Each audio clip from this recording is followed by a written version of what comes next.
one, the cold-hearted Mafia Werewolf boss. Vincenzo sat at the polished obsidian desk, fingers steepled beneath his chin, eyes locked on the screen before him. The glow of the laptop illuminated the sharp angles of his face, casting long shadows across the room that stretched like the fingers of some unseen monster. The soft hum of the air conditioning barely reached his ears as the message popped up, cold, calculated, and exacting. The hit was set. A target, a name, a location. It was just another night in his empire, another execution to ensure the delicate balance of power remained in his grasp. His fingers hovered over the keys, every movement deliberate. One click and the deed would be done. A life snuffed out in the blink of an eye. Vincenzo paused. The weight of his decision settled in his chest like lead. He had killed countless men in his rise to the top. Men who had betrayed him, crossed him, or simply stood in his way. But this time, something felt different. Is this what I've become? The thought passed through his mind before he could shove it away. It wasn't weakness, it wasn't doubt. It was the reality of his world, one where loyalty and betrayal were two sides of the same coin.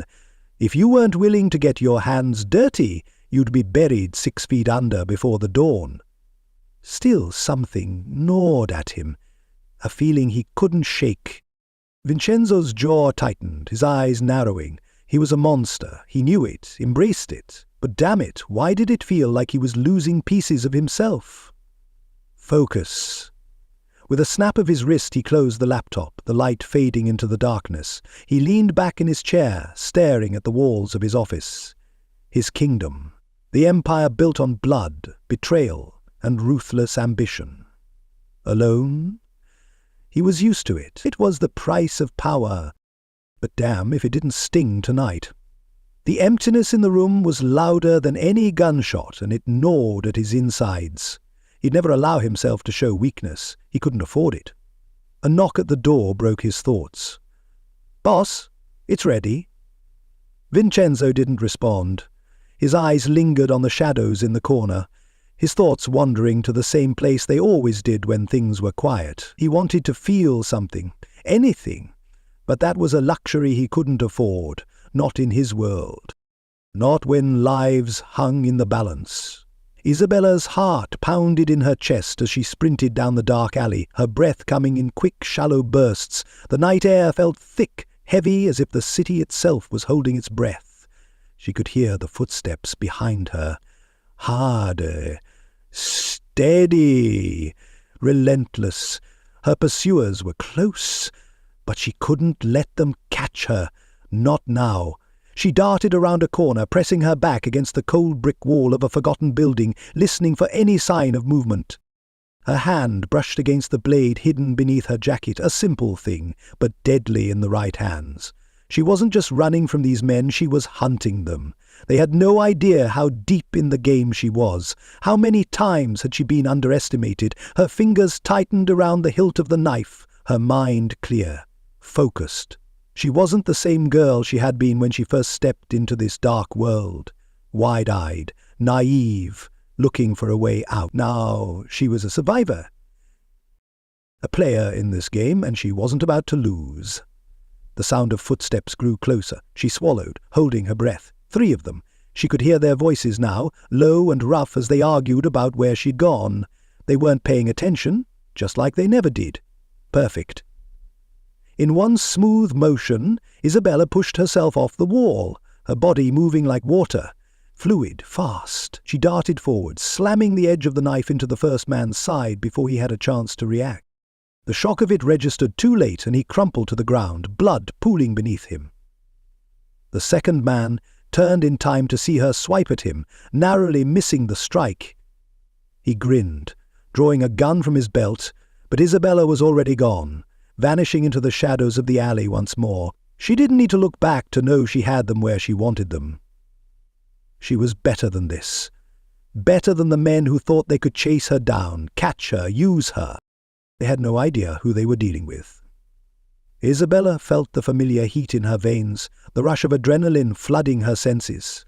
She was alive, and for the first time in a long time she felt the dangerous thrill of being in control. As Vincenzo stepped out of his office and into the dimly lit hallway, the image of the woman, the one whose name he'd just been given, pulsed in his mind. Isabella. He'd seen her file. A nameless figure moving through the underworld like a shadow, with a reputation that had caught the attention of even his most trusted men. But something about her caught his attention, something in the way she moved, the quiet ferocity that exuded from her. It intrigued him. Vincenzo wasn't in the habit of being intrigued. But then again, there was something else about her, a challenge, a defiance that mirrored his own. As he stepped into the elevator, he thought about her again. His hand clenched at his side, the muscle in his jaw tightening. The game was changing. Isabella took a breath, watching the last of her pursuers fall to the ground, blood staining the pavement beneath them. She stood tall, unshaken, her body tense, every sense alert. It was easy to forget, sometimes, the stakes, the danger. But she was reminded now. She knew this life. The underworld didn't care about the weak. It didn't care about loyalty or love. It took what it wanted, when it wanted. But she wasn't weak. She wasn't just surviving. She was winning. The sound of distant sirens pulled her from her thoughts. She glanced up at the looming skyline, a city of steel and glass, where every corner had its own hidden danger. Her pulse slowed, the rush of victory fading as reality set in. Tomorrow would bring another challenge, another fight. She wouldn't stop, not until she had everything. As Vincenzo watched the city from his penthouse window, he could feel the pull of the night, of the moon hanging heavy in the sky. His body itched with a restless energy, a primal need that he couldn't ignore. He turned away from the window, heading toward his private quarters. He wasn't sure why his thoughts kept drifting back to Isabella, but they were. Her defiance, her strength. She was dangerous, but then so was he. And now their paths were about to cross in ways neither of them could predict. The full moon was high in the sky, casting its pale light over the world below, and fate, as always, had its own plans. The city was silent, the streets bathed in moonlight as the full moon climbed higher into the sky, but in Vincenzo's world, silence never lasted long. Tonight it was heavy with anticipation, the kind of stillness that came right before a storm. He stood in the penthouse balcony, staring out over the city's skyline, the sharp wind tousling his hair. His breath was steady, his gaze cold, as always. But there was something different in the air tonight. The moon. It had always been a reminder of what he was, what he could never escape. His body, already humming with the restless energy of his wolf, seemed to respond to its pull, the ancient rhythm of the night taking hold of him. His blood was hot, coursing faster beneath his skin, calling to something deeper, something primal. He needed to get this over with. Turning away from the window, Vincenzo's eyes locked on the table before him. The picture of the woman, the target, was still there, taunting him. Isabella. No last name, no background, just a name and a mission. Eliminate her. But that was before everything had changed. Before fate intervened. His fingers tightened around the glass of whiskey in his hand. A sharp knock on the door and his gaze lifted, his mood turning colder. "Come in." The door opened, and a man stepped inside, his expression tense. "Boss, she's here." Vincenzo nodded. His heart, if it still had one, pounded in his chest. He took one last slow sip of whiskey and set the glass down, his eyes fixed on the door. This was it, the moment he'd been preparing for. The hit. His mind cleared, his instinct sharp. He would do it swiftly, and then he would leave it all behind, just as he always did.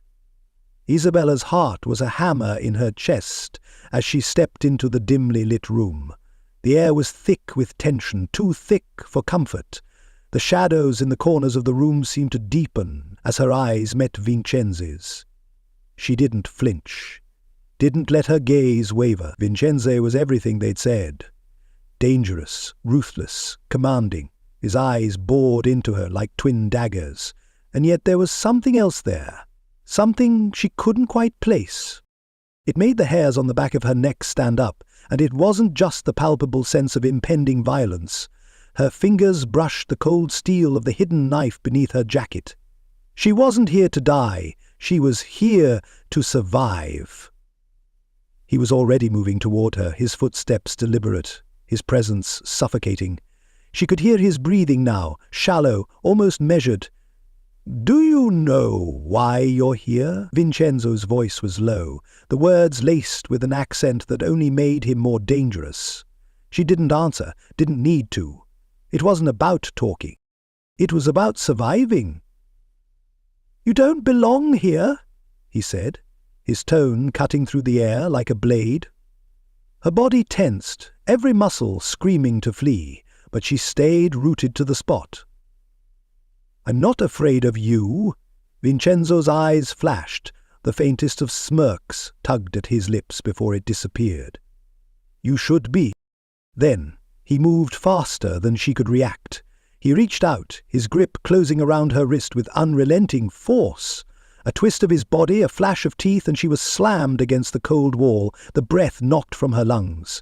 The world spun, the pressure of his body against hers suffocating.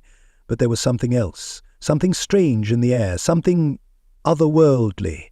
And then it happened. A spark of energy shot through her body, sharp and electric, like nothing she'd ever felt. It surged through her veins, her heart pounding harder, faster, until it was the only thing she could feel. The room seemed to shift. The shadows pressed in closer, and suddenly she was aware of him. Of the heat of his body, of the pulse racing in his chest. She could feel it, his heartbeat, as if it were her own. And then, as if summoned by the moon itself, a mark appeared on her skin, a jagged, glowing symbol, sharp, ancient, and impossible to ignore. Isabella gasped, her breath catching in her throat. "What the hell is this?" Vincenzo's grip tightened around her wrist, his face now inches from hers, his eyes wide with shock. His chest rose and fell with each strained breath. "No!" he murmured, his voice breaking through the haze that was enveloping them. "This... you..." Isabella's gaze dropped to her skin, to the mark that was burning its way into her. It was his? There. Mark. The mark of a mate. A bond that neither of them had asked for. A sudden violent rush of heat flooded her chest. She was choking on it, suffocating under its weight. Her eyes flicked back up to his, and for the first time she saw something other than cold detachment in his gaze. Fear. But it was gone as quickly as it had come. The sudden wave of energy left her disoriented, her thoughts fragmented, but she couldn't escape the pull. The pull of him, the pull of the bond. Vincenzo's lips parted, but no words came. He wasn't looking at her now. He was looking at the mark on her skin, his jaw tightening, his fists clenched. Isabella tried to jerk away, but he held her there. "No!" he growled, his voice barely a whisper. "You're not my—" She didn't care. She couldn't care. The pain and confusion surged within her, the bond tightening like a noose. She wasn't the woman who would accept a fate thrust upon her. She wasn't going to be his. "You're wrong," she snapped, struggling to break free of his grip. "I don't belong to you. I never will." But the bond, the mark, it didn't care what she wanted. It was fate, and fate had just chained her to the very thing she'd been trying to escape. Vincenzo's heart thudded painfully in his chest as she fought against him, her anger raw and palpable. His entire world was shifting on its axis, the reality of the situation crashing into him like a speeding train. He couldn't. This couldn't be happening. She didn't belong here. She couldn't belong to him. But the mark on her skin, the one that mirrored the one buried deep beneath his own, told him otherwise. It screamed otherwise. He fought it. He fought her. But deep down, beneath the layers of anger and shock, a part of him knew he could never undo it. She was his. and that terrified him more than anything else. The air was thick with tension, and it had nothing to do with the blood still fresh on the floor. Vincenzo's mind raced as he stood over Isabella, the weight of the bond between them pressing down on him, suffocating him. His chest ached, a low growl building in his throat that he fought to control. She wasn't supposed to be here. He wasn't supposed to be feeling this. But the mark, glowing faintly on her skin, was undeniable, and the pull of it. God, the pull! Had his control slipping, unraveling, like thread pulled from the edge of a sweater? "Get her out of here!" he growled, his voice strained. His men hesitated, glancing at each other with confusion. The order had been simple: kill the woman. But the air around her was alive with something else, something neither they nor he could ignore. The thick silence was broken by the low, unsettling sound of Vincenzo's breath, steady but strained. The men finally moved, but his eyes never left Isabella as they approached her. She was on her knees now, her breath shallow, her body tense, as if ready to spring into action. She wasn't crying, wasn't begging. She was calculating her escape, already plotting her next move. Good. She'd survive. She was strong, but she would also learn that survival didn't come easy, not in this world. "Take her to the holding room," Vincenzo barked, his voice more forceful than he intended. "Then lock the door." Isabella's sharp gaze cut through him like a dagger thrown with precision. "Do you think I'm just going to let you lock me up like some animal?" she snapped, her voice low, fierce. Vincenzo clenched his jaw, the words barely escaping through his teeth. "Right now, I don't give a damn what you think." The holding room smelled like old leather and dust. Not the kind of place for someone like Isabella, who thrived on control, but that was the reality she now faced. Her fate had been decided, and no amount of resistance was going to change it. She sat on the edge of the small cot, hands clasped tightly together as she tried to ignore the buzzing feeling that had taken over her body. The bond. The fucking bond. She didn't want it. Didn't ask for it. But it was there, alive. Her body still thrummed with it, as if it were a part of her now. And it disgusted her. Her mind reeled. Vincenzo, the Mafia Don, a man who lived in darkness, who thrived on fear and bloodshed, was now bound to her. Her, a woman who had spent her whole life fighting to stay free of this world. She was supposed to be a survivor, not some prize for a monster like him. A soft knock at the door broke through her spiraling thoughts. "Miss—" A guard started, but stopped when she shot him a glare sharp enough to cut glass. "I'm fine. Leave me the hell alone." Her voice was cool, controlled, but her fists clenched in her lap as the tremor in her body reminded her she wasn't as fine as she wanted to believe. He hesitated, but then walked away. Isabella exhaled slowly, rubbing her hands over her face. She needed to think. She needed to figure out a way out of here. Vincenzo leaned against the door of his office, his fingers rubbing the bridge of his nose as he tried to shove the chaos from his mind. His eyes burned from lack of sleep, but sleep wasn't the issue right now. Her. Isabella. The pull of the bond was like nothing he'd ever felt before. The moment it had anchored itself into his very being, it had felt like a goddamn shockwave, turning everything he thought he knew upside down. He didn't want it. He couldn't afford it. But there was no running from it now. She was his mate, bound by something older, more powerful than him. And he had no choice but to face it. The sound of footsteps approaching broke his reverie. He looked up, and for the first time in hours his expression softened just a fraction. His men stood outside the door. "She's locked in the room, boss. She's not causing trouble." Vincenzo nodded, rubbing the back of his neck. "I'm going in." The door to the holding room creaked open. He didn't need to announce his presence. He wasn't here to make small talk. But he wasn't expecting her to look at him like that. She didn't even flinch when he stepped inside. Her back was to him, but he could see her shoulders tense, as though preparing for a fight. That fire in her, the same fire that had burned through every obstacle she'd faced in this world, was there. It was what had made her dangerous. And what made her so damn complicated? "I told you to leave me alone," she spat, still not turning to face him. Vincenzo's lips twitched in something that almost resembled a smile, but it quickly vanished as he moved toward her. "You don't tell me what to do, sweetheart." Her eyes snapped up at the word, her gaze seething with contempt. "Sweetheart?" she scoffed. "You think I'm just some woman you can control?" "No!" His tone turned dark, and for the first time the mask slipped. He wasn't the cold Don anymore. He was raw. "But you're my responsibility now. You're mine, whether you like it or not." Isabella stood up quickly, the words cutting into her like a knife. "I'm not yours. I don't belong to you or your mafia. I won't be anyone's fucking property." Vincenzo was too close. She could feel the heat of his body, the tension radiating off him in waves. "You don't get to decide that," he growled, taking a step forward. "The bond's already been made." Her chest tightened. She wasn't supposed to feel anything for him, anything. But the heat in his voice, the brutal edge to his words called to something deep within her, something she didn't want to acknowledge. "I didn't ask for this," she hissed, fighting the pull of his presence. "I didn't ask for any of this.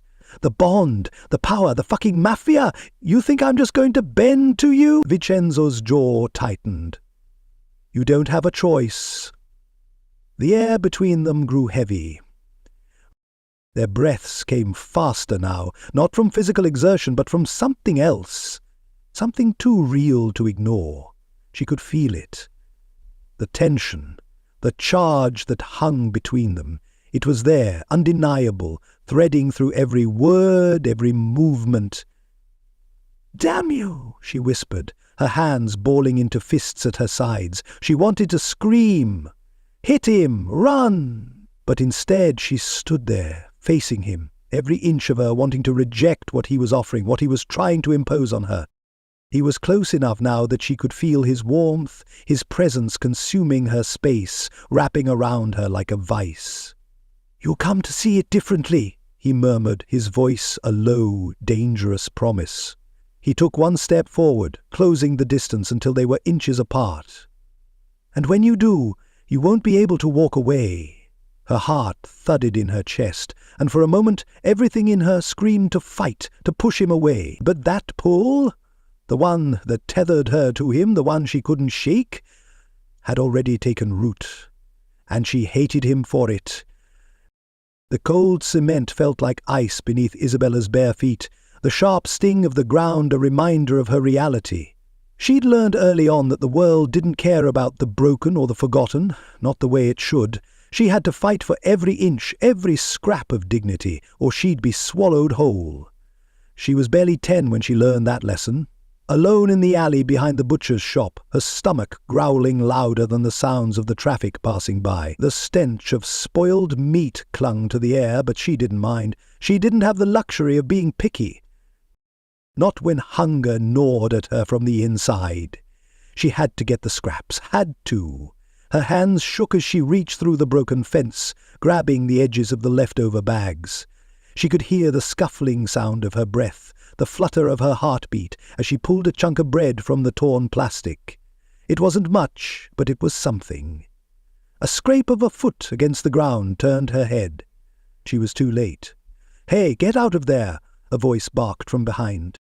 She didn't hesitate. She knew the drill. She bolted, feet pounding against the pavement, the world blurring around her. The man chased her, his footsteps heavy, but she was faster. Had to be. She cut through another alley, her chest tight, each breath a fight to stay ahead. Isabella pushed herself, faster and faster, until the man was nothing but a dark shadow in the distance. When she finally stopped, leaning against the brick of a run-down building, her chest heaved with the effort, her fingers dug into her side, blood mixing with the dirt and sweat as she wiped her face. She could feel it, the bruises, the cuts, the harshness of the world she couldn't escape. She hadn't asked for this life, for the endless struggle, but it was hers. And she was still here. That counted for something. At 15, Isabella was no longer just running from the world. She was starting to understand it. People weren't just hungry, they were predators. She crouched in the shadow of the alley, watching the men across the street. 2 of them. They didn't look like much, but they didn't have to. They were enough. Her fingers twitched as she reached into the back of her waistband, pulling out the knife. It was small, but it was sharp. It had saved her before. She knew the score. She knew when to make her move. But tonight she'd be careful. The 2 men moved toward her, their heads down, as if they didn't know she was there. She smiled to herself, her instincts kicking in, every muscle in her body coiled tight with anticipation. They were the kind of men who thought they could take whatever they wanted, the kind who thought she was an easy target. They were wrong. She stepped into the light, a casual stride, no fear in her eyes, just a steely resolve that told them she wasn't afraid to fight for what she needed. "Hey, little girl," one of them said, his voice low, his grin predatory. Isabella didn't flinch. "What's it to you?" she asked, voice calm but laced with a challenge. "Not much, sweetheart," the other one said, stepping closer. "Just a friendly chat. You look like someone who could use protection." She didn't move, didn't blink. "I'm not interested." Before they could react, she struck. Quick, sharp, precise. A twist of her wrist and the first man crumpled to the ground, a pained gasp escaping his lips. She didn't hesitate, spinning on her heel, facing the second man with her knife still raised. His eyes widened, panic flashing in them. He wasn't used to being on the receiving end of this. "Next time, don't try me," Isabella said, her voice cold, the remnants of a smile curling on her lips as she slid the knife back into her waistband. The man didn't argue, just backed away. She'd won. Again. She always did. Years passed, but nothing changed. The streets were still brutal. The hunger never fully went away. But Isabella had learned how to survive, how to play the game, how to manipulate the world into giving her what she needed. She learned that people, men especially, wanted something from her. They always had. Her body, her trust, her soul. They thought they could own her, control her, but no one ever would. Isabella sat in her small apartment now, the light of the street lamp casting long shadows across the room. The only sound was the hum of the refrigerator and her own breath. She should be resting, should be focused on the next move, but her mind kept drifting back to something she couldn't shake, the pull, the bond. It had been there since the moment she locked eyes with Vincenzo. At first, she thought it was just her heart racing, a natural reaction to the danger he exuded. But it was more than that. It was something deeper, primal, a force she couldn't explain or outrun. It gnawed at her from the inside. She wasn't supposed to be here. She wasn't supposed to be tied to a man like him, a man who thrived on control, who had everything she fought to escape. She wouldn't be another pawn in his game. She wasn't anyone's property. Her chest tightened as the memories of the past few days flooded her, the encounter, the bond. Vincenzo's heat, his presence consuming her every time he came near. She had to escape. She had to get out of his world before it swallowed her whole. But a part of her was starting to wonder if that escape was ever possible. She had always fought to survive, to be more than what her past told her she was. She'd fought with everything she had, and that was why she was still standing. But now, with Vincenzo so close, with the bond twisting around her like chains, she didn't know if she was winning anymore. Could she escape him? Could she keep the power that had kept her alive? Or was she already lost? Vincenzo stood in front of the window, staring out at the city. The light below flickered, offering false comfort against the endless night. His mind didn't register the view. It never did. He only saw the memories, flashing behind his eyes like a film he couldn't turn off. The sound of rain pattering against the old windows was the only noise in the room.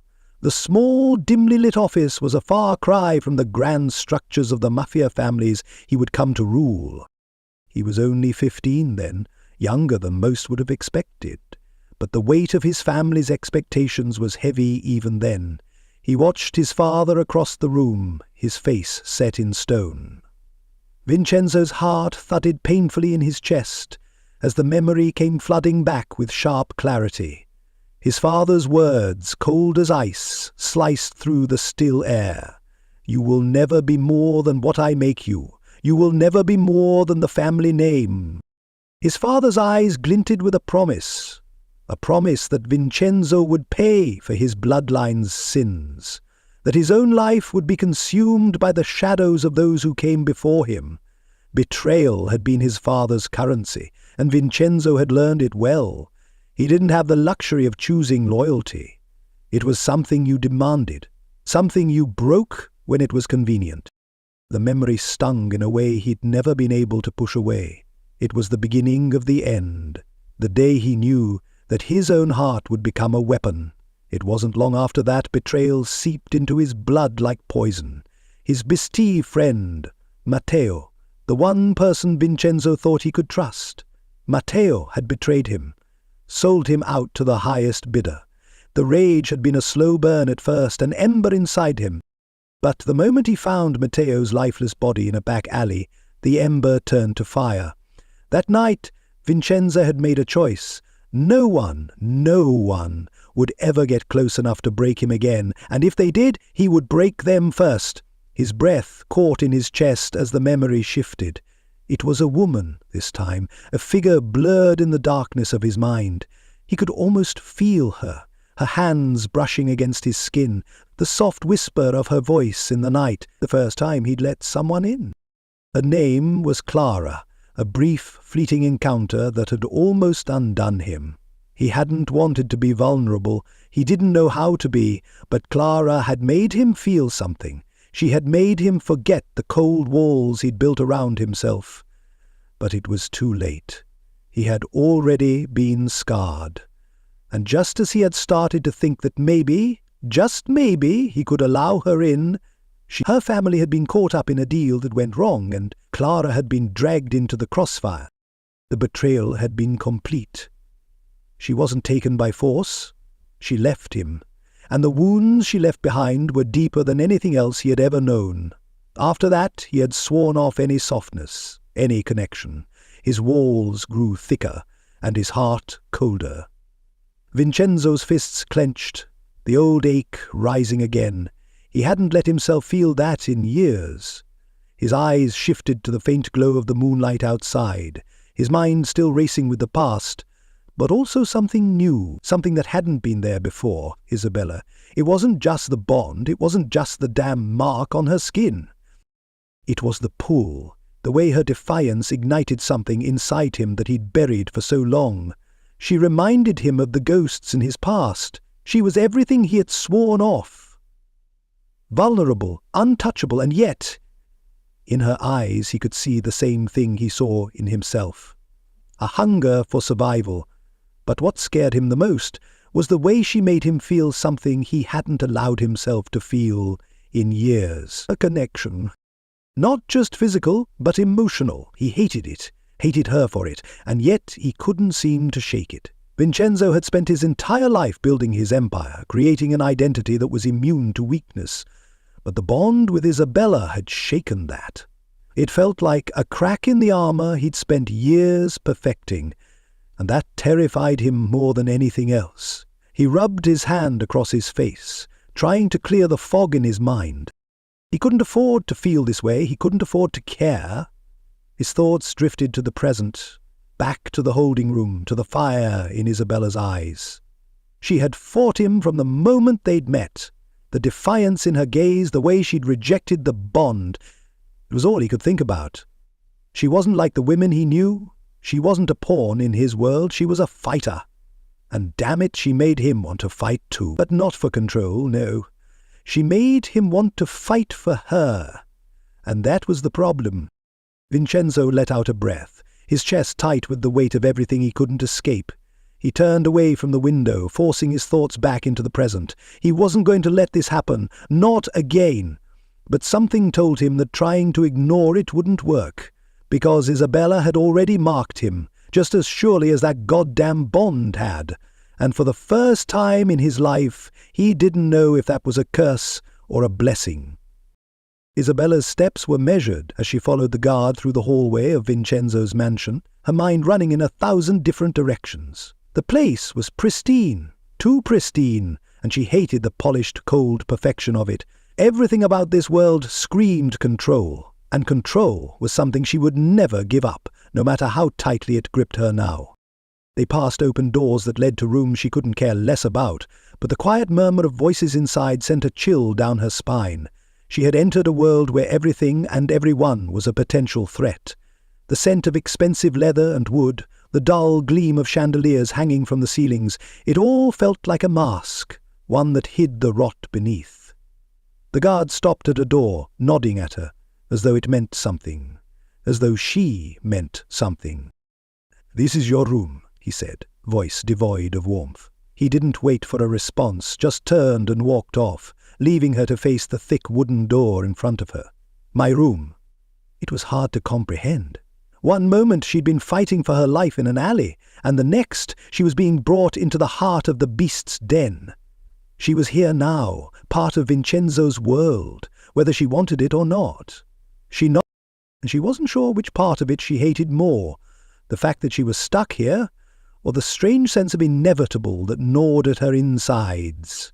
Isabella stepped inside, her eyes taking in the luxurious furnishings, the soft velvet curtains, the gleaming mahogany furniture, the crisp scent of fresh flowers in a vase on the table.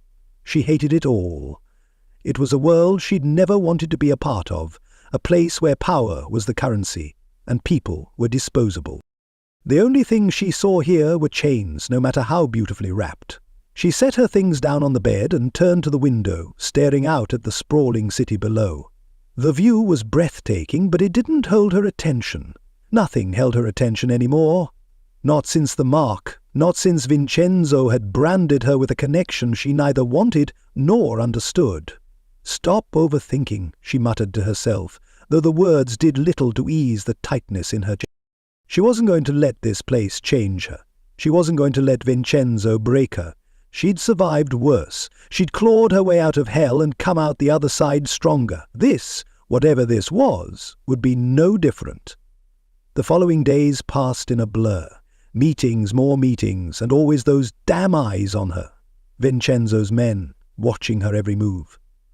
But the hardest part wasn't the constant surveillance. It was trying to fit in, trying to act like she belonged. She didn't, not here.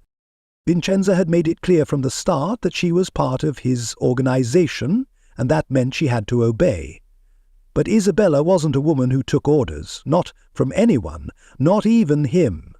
She spent her days keeping to herself, observing, studying the men who served Vincenzo. They were all a little too polished for her liking, dressed in expensive suits and speaking in clipped tones that made it clear they were playing a game they'd been trained to win. But the longer she stayed here, the more she noticed the cracks in their armor. A look exchanged here, a whispered conversation there. It didn't take long for her to realize that loyalty in this world wasn't as simple as it seemed. People didn't trust each other, they just waited for the right moment to stab one another in the back. She was no different. So she started gathering information, the conversations she overheard, the things she saw when the doors opened for a split second. Everything was a piece of the puzzle. She would figure this out, use what she learned, and then she would leave. She just had to be patient.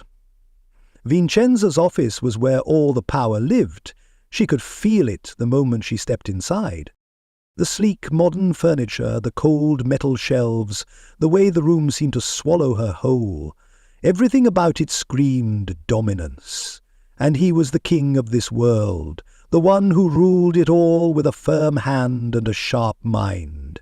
Her body tensed as she entered, his presence pulling at her like gravity. Vincenzo was sitting behind his desk, eyes locked on some papers in front of him, the harsh light casting a shadow over his sharp features. For a second he didn't look up, and Isabella almost allowed herself a moment of peace. Then his voice cut through the silence, smooth and commanding. "Sit!" She didn't question it. She didn't need to.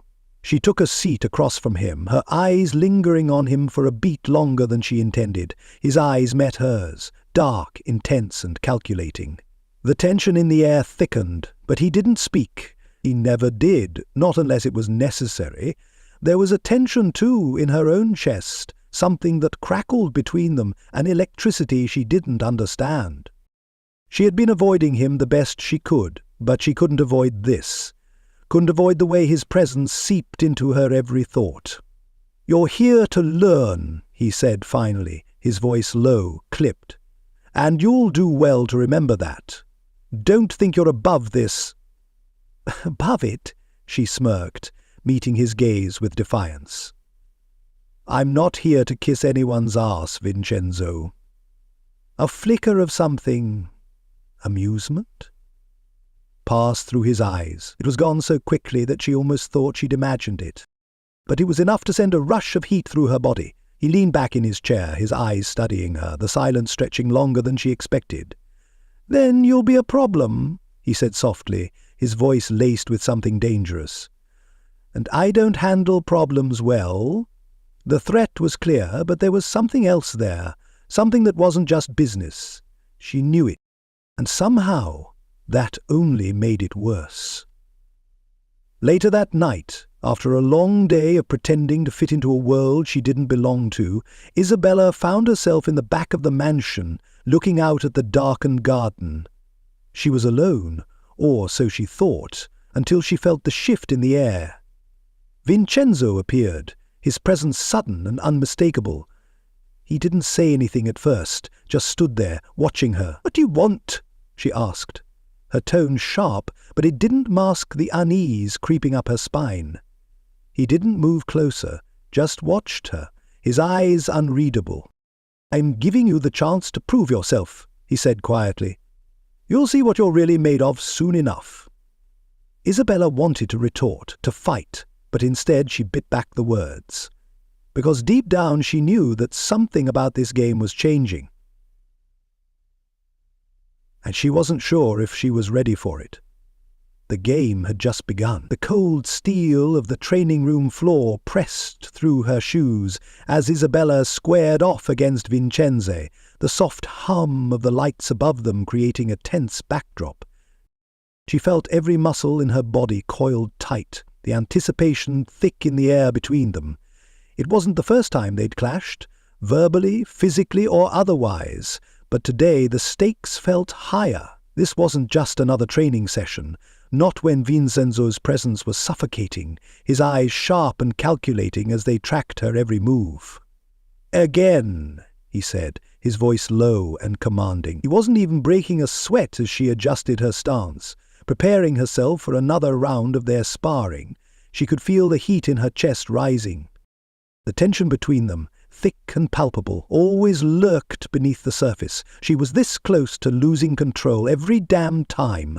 But she wasn't here to lose, not to him, not to anyone. She lunged forward, her movements quick, instinctive. She wasn't trained to fight like Vincenzo. She didn't have the calculated grace of his strikes, but she had speed and the sharp edge of a survivor. She jabbed, her elbow connecting with the side of his ribcage, but he was already moving, dodging, his body a blur as he twisted around her, catching her by the arm and throwing her against the padded wall. The air left her lungs in a sharp gasp, but she didn't give him the satisfaction of seeing it. She was up in a second, spinning, trying again, and again. "You're predictable," Vincenzo said, his voice still cold, but a flicker of something else. Amusement danced in his eyes. "Maybe I don't need to be unpredictable," Isabella shot back, breathless. "Maybe I just need to be faster than you." She darted forward again, but this time he was ready. He caught her wrist mid-swing, pulling her close, so close she could feel his breath against her cheek, the heat of his body enveloping her. "Speed won't save you if you don't learn to think ahead," he murmured into her ear. She froze, her heartbeat thudding in her chest, and despite every instinct screaming at her to break free, she didn't. She didn't want to. He wasn't touching her like he wanted something from her. His grip was firm, controlled, like he was teaching. But it didn't stop the tension between them, or the way his touch set her skin on fire. She could feel it in the way her breath caught, the way the space between them suddenly seemed too small. You want to survive in this world, Vincenzo continued, voice lower now, more personal. You have to think 3 steps ahead. Anticipate. You think this is a game of speed, but it's not. It's a game of control. She finally jerked her arm free, shoving him back with more force than she meant to. She didn't want to need him, not like that, not like this. I don't need your control. I'm not here to play your games. Vincenzo's eyes darkened, and for a brief moment the quiet tension between them shifted, becoming something else entirely, something sharp, hungry, and dangerous. But before she could read it, he broke the moment, his lips curling into a half-smile that didn't quite reach his eyes. Then figure out your own game. His voice was softer now, but no less demanding. And don't make the mistake of underestimating mine. The next day, after hours of training, Vincenzo found her sitting alone in a secluded corner of the mansion's courtyard. Her breath came in shallow, uneven gasps, but she wasn't showing the weakness she felt. She never did. It had been a rough session. Her body was sore from the physical exertion, but it wasn't the bruises that were bothering her. It was him. She couldn't shake the feeling that he was always watching her, that he was a step ahead in ways she couldn't figure out. She didn't want him to be. Isabella glanced up when he approached, but didn't move. He leaned against the stone pillar next to her, silent for a long moment before speaking. You don't fight like the others, Vincenzo observed, his gaze steady on her. You fight like someone who's had to survive, not someone trained to kill. You're not predictable because you think with instinct, not strategy, but that will get you killed. She met his gaze, her expression cool. I'm alive, aren't I? His lips twitched at the corner, just barely. Barely. He took a step closer, his gaze softening in a way that almost didn't make sense. For a second there was something more between them, something unspoken, an understanding. She was an outsider to this world, and yet he saw something in her, something he couldn't ignore. She looked away, focusing on the distant horizon. I don't need your pity or your lessons. Who said anything about pity?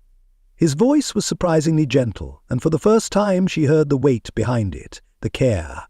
The change in his tone caught her off guard. She didn't know how to respond to that, so she didn't. Instead, she stayed silent, the steady rhythm of her breathing filling the space between them. Then, without warning, Vincenzo's voice softened, the edges of it rough, like he was peeling something from the inside that he wasn't ready to show. You remind me of someone I once knew, he said, voice low. Someone I failed to protect. Isabella stiffened, her gaze flickering to him. But he wasn't looking at her now. His focus was distant, lost somewhere in the past, the rawness in his voice pulling her in even though she fought it. She didn't respond at first, her heart suddenly heavier in her chest, unsure of what to make of his admission. She wasn't used to seeing him like this, so human, so vulnerable. It unsettled her more than anything. Are you telling me this? She asked quietly, her voice unguarded for the first time in what felt like forever. Vincenzo didn't look at her, his jaw tightening as if he was forcing the words out. Because sometimes people slip through your fingers, and you don't realize what you've lost until it's too late.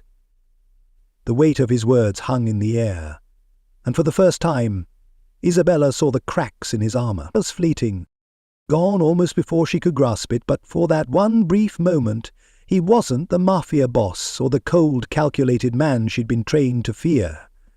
He was just him, someone who had loved and lost, just like her. It softened something inside her, something she didn't want to admit, but she wasn't ready to be tethered to him, not yet, not in this world. So she stood, shaking off the moment before it could settle too deep. I'm not your project, Vincenzo. She turned to leave, but his voice stopped her. You're not a project, he said softly. But you could be something more. Her heart skipped, the words sticking with her as she walked away, leaving him standing in the courtyard, alone. The city felt alive with danger, the kind that slithered beneath the surface, hidden in plain sight. The tension was suffocating in Vincenzo's operations tonight. Something was off. Too many whispers in the dark, too many eyes on him. That's why he'd sent Isabella. He needed someone who could think outside the lines, someone who wouldn't hesitate when the stakes were high. Isabella was exactly what he needed, but he'd never admit it. She was standing in the shadows, just outside the warehouse, her mind working faster than the beating of her heart. The rival faction had made their move. Delicate, subtle, but she knew their game. She'd learned early on to read people, to hear the things they weren't saying, to see what they weren't showing. She adjusted the strap of her jacket, her fingers brushing the cold metal hidden beneath. It was too quiet. That's how she knew something was coming. It wasn't just a feeling, it was experience. She slipped inside the warehouse, moving like a shadow, soundless, her every sense alert to the slightest shift in the air. The men she'd come to stop were too confident in their operation, too sure that they had Vincenzo's network in their pocket. Not on her watch. Isabella had learned from the best, the streets. The subtlety of her movements, the way she blended into the background, was as natural as breathing. She saw the bomb planted just beneath a stack of crates, the unmistakable wires and explosives rigged to destroy the entire operation. She paused, her mind racing as she calculated her next move. She didn't have the luxury of time. Without hesitation, she stepped forward, using the skills that had kept her alive. Quick thinking, precise movements, and the knowledge of where to hit. A swift twist of her wrist, and the bomb was disabled, rendered useless without a trace of noise. Just as she finished, the door creaked open, and she flattened herself against the wall, blending back into the shadows. Two men walked in, unaware that their plans had just been thwarted. They muttered something about their deadline, about securing the shipment. Isabella barely held back a smirk. They had no idea what had just slipped from their fingers. She waited, watching, until they were gone. Only then did she allow herself to relax, just a little, as she walked out of the warehouse, the task completed without a hitch. The operation had been stopped, and Vincenzo's empire remained untouched thanks to her. Back at Vincenzo's compound, Isabella walked into the war room where a few of his trusted men were gathered. The atmosphere was tense. The men didn't look at her with disdain anymore, but with something different. Respect, maybe. She didn't need to ask. She could feel the shift. Vincenzo was at the head of the table, his eyes flicking up when she entered. There was something in his gaze, something that might have been approval, but she couldn't quite place it. It disappeared as quickly as it appeared. "Mission accomplished?" he asked, his voice cool, but there was an edge to it, like he was waiting for her to mess up. Isabella gave him a nod, her expression neutral. "The bomb's disarmed. They won't be a problem anymore." She expected the usual curt response from him, maybe a terse "good," before he moved on to the next thing. But instead he paused, his eyes lingering on her for a beat longer than necessary. "You've done well," he said, and it was the first time she'd heard him acknowledge her ability without a hint of condensation. She didn't say anything, but the faintest glimmer of satisfaction curled inside her.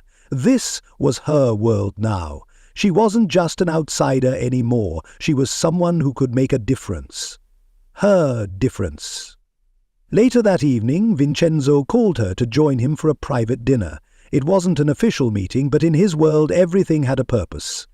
Isabella knew better than to ask why. She didn't need to. She entered the private dining room, the long table bathed in soft ambient light. Vincenzo was already seated, his sharp features illuminated by the candlelight. He was studying her as she approached, as if he were trying to read something she wasn't saying. She took her seat, her gaze steady. "What's this about?" Vincenzo smirked slightly, his usual intensity softened in the quiet space. "I wanted to see how you'd handle success." She raised an eyebrow. "Success? You mean surviving your tests?" A slow chuckle rumbled in his chest, and for the first time the hardness in his face seemed to melt just a little. "Is that how you see it? A test?" She leaned back in her chair, crossing her arms. "What else would I call it?" There was a pause between them, a moment where the usual coldness in his eyes flickered, replaced by something else. Not warmth, never warmth, but something human, something less controlled, more raw. Vincenzo's gaze didn't waver. "You've earned more than just my respect, Isabella. You've earned my attention." Her pulse quickened, but she didn't let it show. "I don't need your attention." He didn't respond right away, taking a slow sip from his glass of wine, his eyes locked onto hers, dark and unreadable. "Yes, you do. And I'm starting to think you'll need more than that before long." She shifted in her seat, her throat tight as she tried to keep the emotion from showing. His words, deliberate and calculating, were making her feel something she didn't want to feel, something dangerous. The silence stretched between them, thick and taut, until Vincenzo broke it with a soft exhale. "You can't fight what's inevitable," he said, his voice lower now, smoother, like it was an observation rather than a challenge. She swallowed, the tension in the air settling around them like a fog. Inevitable.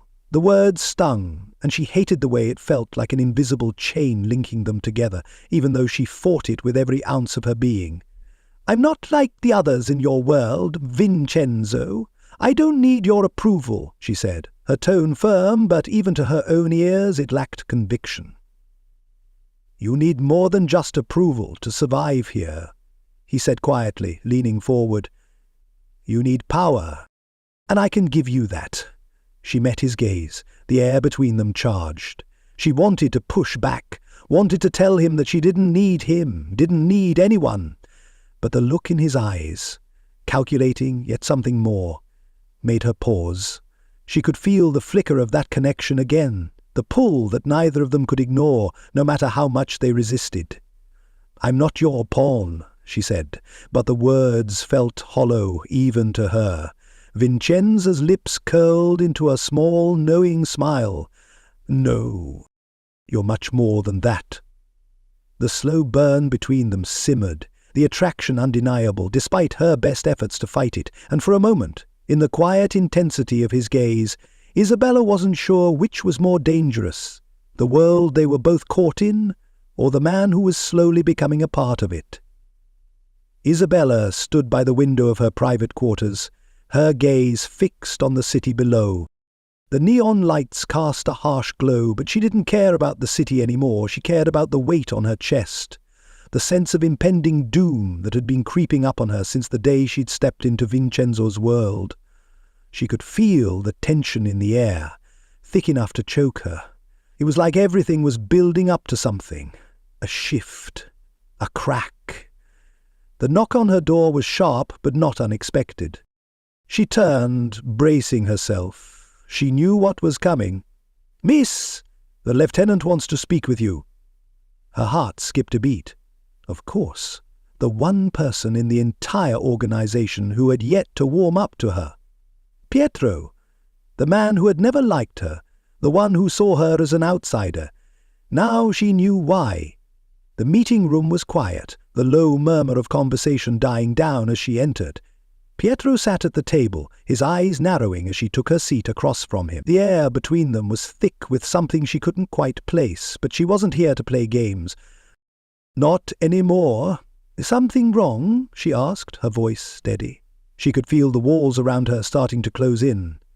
Petro smirked, leaning back in his chair with an air of smug superiority. "You've been getting awfully comfortable, haven't you? Climbing your way to the top." Her pulse quickened, but she kept her expression neutral. "What exactly are you implying?" "Oh, I'm not implying anything," he said, eyes glinting with something dark. "I'm just curious how someone like you made it so far. A girl with no real experience, no family, just a street rat playing dress-up in a world she doesn't belong in." Isabella's jaw tightened, but she didn't react. Not yet. She had learned long ago to control her emotions, to mask the rawness inside her. But Petro wasn't done. "I've heard whispers," he continued, his voice lower now, more dangerous, "about your past, about where you really come from." He slid a manila envelope across the table. "I've got everything I need to ruin you." Her fingers clenched around the edge of the table, her mind racing. He dug into her past, into the parts of her life she'd fought so hard to escape. Her family, her struggles, the things she'd buried deep to survive in a world that saw her as nothing more than a tool. And now Petro had it all. The bastard was playing a dangerous game. Later that day, the tension reached a boiling point. Isabella was summoned to a meeting, a high-stakes one, where Vincenzo was supposed to broker peace between his faction and a rival group. She could feel the eyes on her the moment she stepped into the room. She should have known. Petro was there, his smug smile cutting through the room like a blade. He stood, holding the same manila envelope, and as he locked eyes with Isabella, a silent, malicious message passed between them. Before she could make a move, Petro spoke. "Before we continue, there's something I think the room should know." He tossed the envelope onto the table, and all eyes followed. Isabella's chest tightened. Her skin went cold as the murmurs began. Her name was out there now. Her secrets. Her truth. About to be exposed. She had worked so hard to bury it, to become something more than what she'd come from. But there was no escaping it now. "I've done a little digging," Petro said, his voice smug as it reverberated through the room. "And I've uncovered some interesting things about our dear Isabella. You know, she's not exactly the polished, well-bred woman she's been pretending to be." A few of the men exchanged glances. The room was silent, the weight of his words sinking in like a stone. Isabella could feel the room closing in on her, the walls of her carefully built world beginning to crack. "I know about her family," Petro continued, his words cutting deeper with every syllable. "I know about the struggles she faced growing up, the dishonorable ways she made her way up the ladder." He smirked. "How far will you let someone like her climb before you see what she really is?" Her fists clenched beneath the table, and for a brief moment she wanted to scream. She wanted to lash out, to make him feel every ounce of the betrayal she was drowning in. But she couldn't. Not now. Not in front of all these men, who now saw her for the lie she'd been forced to live. It wasn't just Pietro's words that stung. It was the looks, the way everyone shifted uncomfortably, questioning her worth, her place in this world. She could feel the weight of their judgment, the same judgment she had fought all her life. Vincenzo's voice sliced through the tension. "Enough, Petro!" His tone was cold, but it didn't touch the simmering anger in his eyes. "Leave." Petro didn't move. He was enjoying this too much. "But Vincenzo, don't you think your precious Isabella should be held accountable for the lies she's been feeding you?" "Leave." Vincenzo's voice was like ice, but his gaze never left Isabella's. There was a flicker there, something she couldn't decipher. Petro hesitated for a second, but then, with a spiteful smile, he left the room. Isabella didn't move. She couldn't. The weight of what had just happened was suffocating. Her world was unraveling, her identity in pieces. She wanted to leave. She wanted to run as far as she could, but the one person who could stop her was sitting across the room. Vincenzo's gaze softened, but only slightly. "This doesn't change anything." Her heart ached, the weight of his words heavier than she could bear. "Doesn't change anything?" But it had. It had changed everything. She swallowed, her voice barely a whisper. "You knew what I was from the start." "Not the whole story," he said quietly, standing up from his chair. His gaze lingered on her for a beat too long. "But it doesn't matter. You've earned your place here, Isabella. Don't let him tear that down." The words, meant to reassure her, felt hollow. She wasn't sure who was trying to convince whom, but when he stepped toward her, his presence engulfing her, she felt something else. A raw, dangerous promise, like he was telling her that no matter what happened, no matter how much she was torn apart, she wouldn't be alone. Not with him. And that scared her more than anything else. As he reached out, his fingers brushing against hers, the connection between them was undeniable. It wasn't just physical. It was something deeper, something neither of them could run from. But in this world, trust was a currency neither of them could afford. The room felt too small, the air too thick. Vincenzo's eyes never left Isabella as Pietro's words reverberated through the tense silence. Every eye in the room was on her now, and it wasn't just suspicion he saw in their stares. It was judgment. She had been exposed. The truth of her past laid bare in front of everyone, and Vincenzo? He couldn't breathe. Not because of the revelations. He had known, suspected much of it, but because seeing her like this, vulnerable, torn down, cut through him in ways he didn't want to acknowledge. His chest was tight, his fists clenched at his sides as his mind fought to sort through the mess of duty and something else. Something growing inside him that didn't have a place here, not in his world. He knew the rules. He had spent years upholding them. Trust is earned, loyalty is bought, and anyone who isn't useful is discarded. It was cold, brutal, but it was how things worked. But Isabella, she wasn't supposed to matter to him, not like this. She was nothing but a liability now, wasn't she? Vincenzo! Pietro's voice was sharp, pulling him back to the present. His smirk was infuriating, a clear sign that he'd just won whatever game he was playing. "You're not going to do anything about this?" Vincenzo didn't answer right away. He couldn't. His mind was a battlefield. He had his empire to protect, his loyalty to uphold, and this woman who had forced herself into his world, who had made herself indispensable in ways he couldn't even admit to himself, was now a liability. She was his problem now. His gaze shifted to Isabella. She stood there, her posture rigid, but the storm in her eyes was unmistakable. He could see the anger swirling inside her, the raw hurt, and the desperation not to show it. She didn't ask for this. He knew that. But that didn't change the fact that she was caught in the middle of a war she didn't belong in. God, she was strong. Too strong for him. For this. His eyes flickered to her hand, clenched into a fist at her side, and something twisted deep in his chest. I need to fix this. But how? She had built a fragile trust within his ranks, had earned respect she wasn't supposed to have. But now, with this betrayal laid bare, it would all fall apart.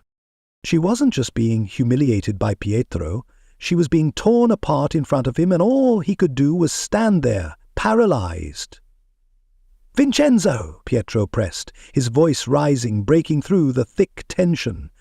"Do you want me to tell them who she really is?" "Enough!" Vincenzo's voice cut through the chaos like a blade. "Enough!" he repeated, his tone ice-cold.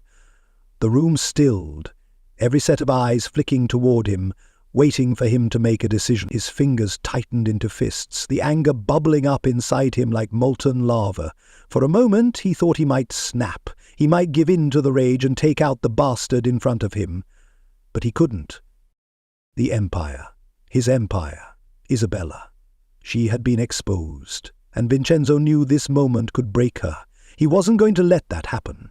With a sharp motion, Vincenzo stood, walking toward the head of the table, his every step deliberate, purposeful. His men and the rival factions all watched him, waiting, silent, as the tension thickened. "You'll not tear her apart," he said, his voice low and lethal. "No one here will. Understood?" Pietro opened his mouth to protest, but Vincenzo silenced him with a glare that made the room shudder. "Get out of my sight!" For a moment Pietro hesitated, then, with a muttered curse, he stalked out of the room, leaving the heavy silence in his wake.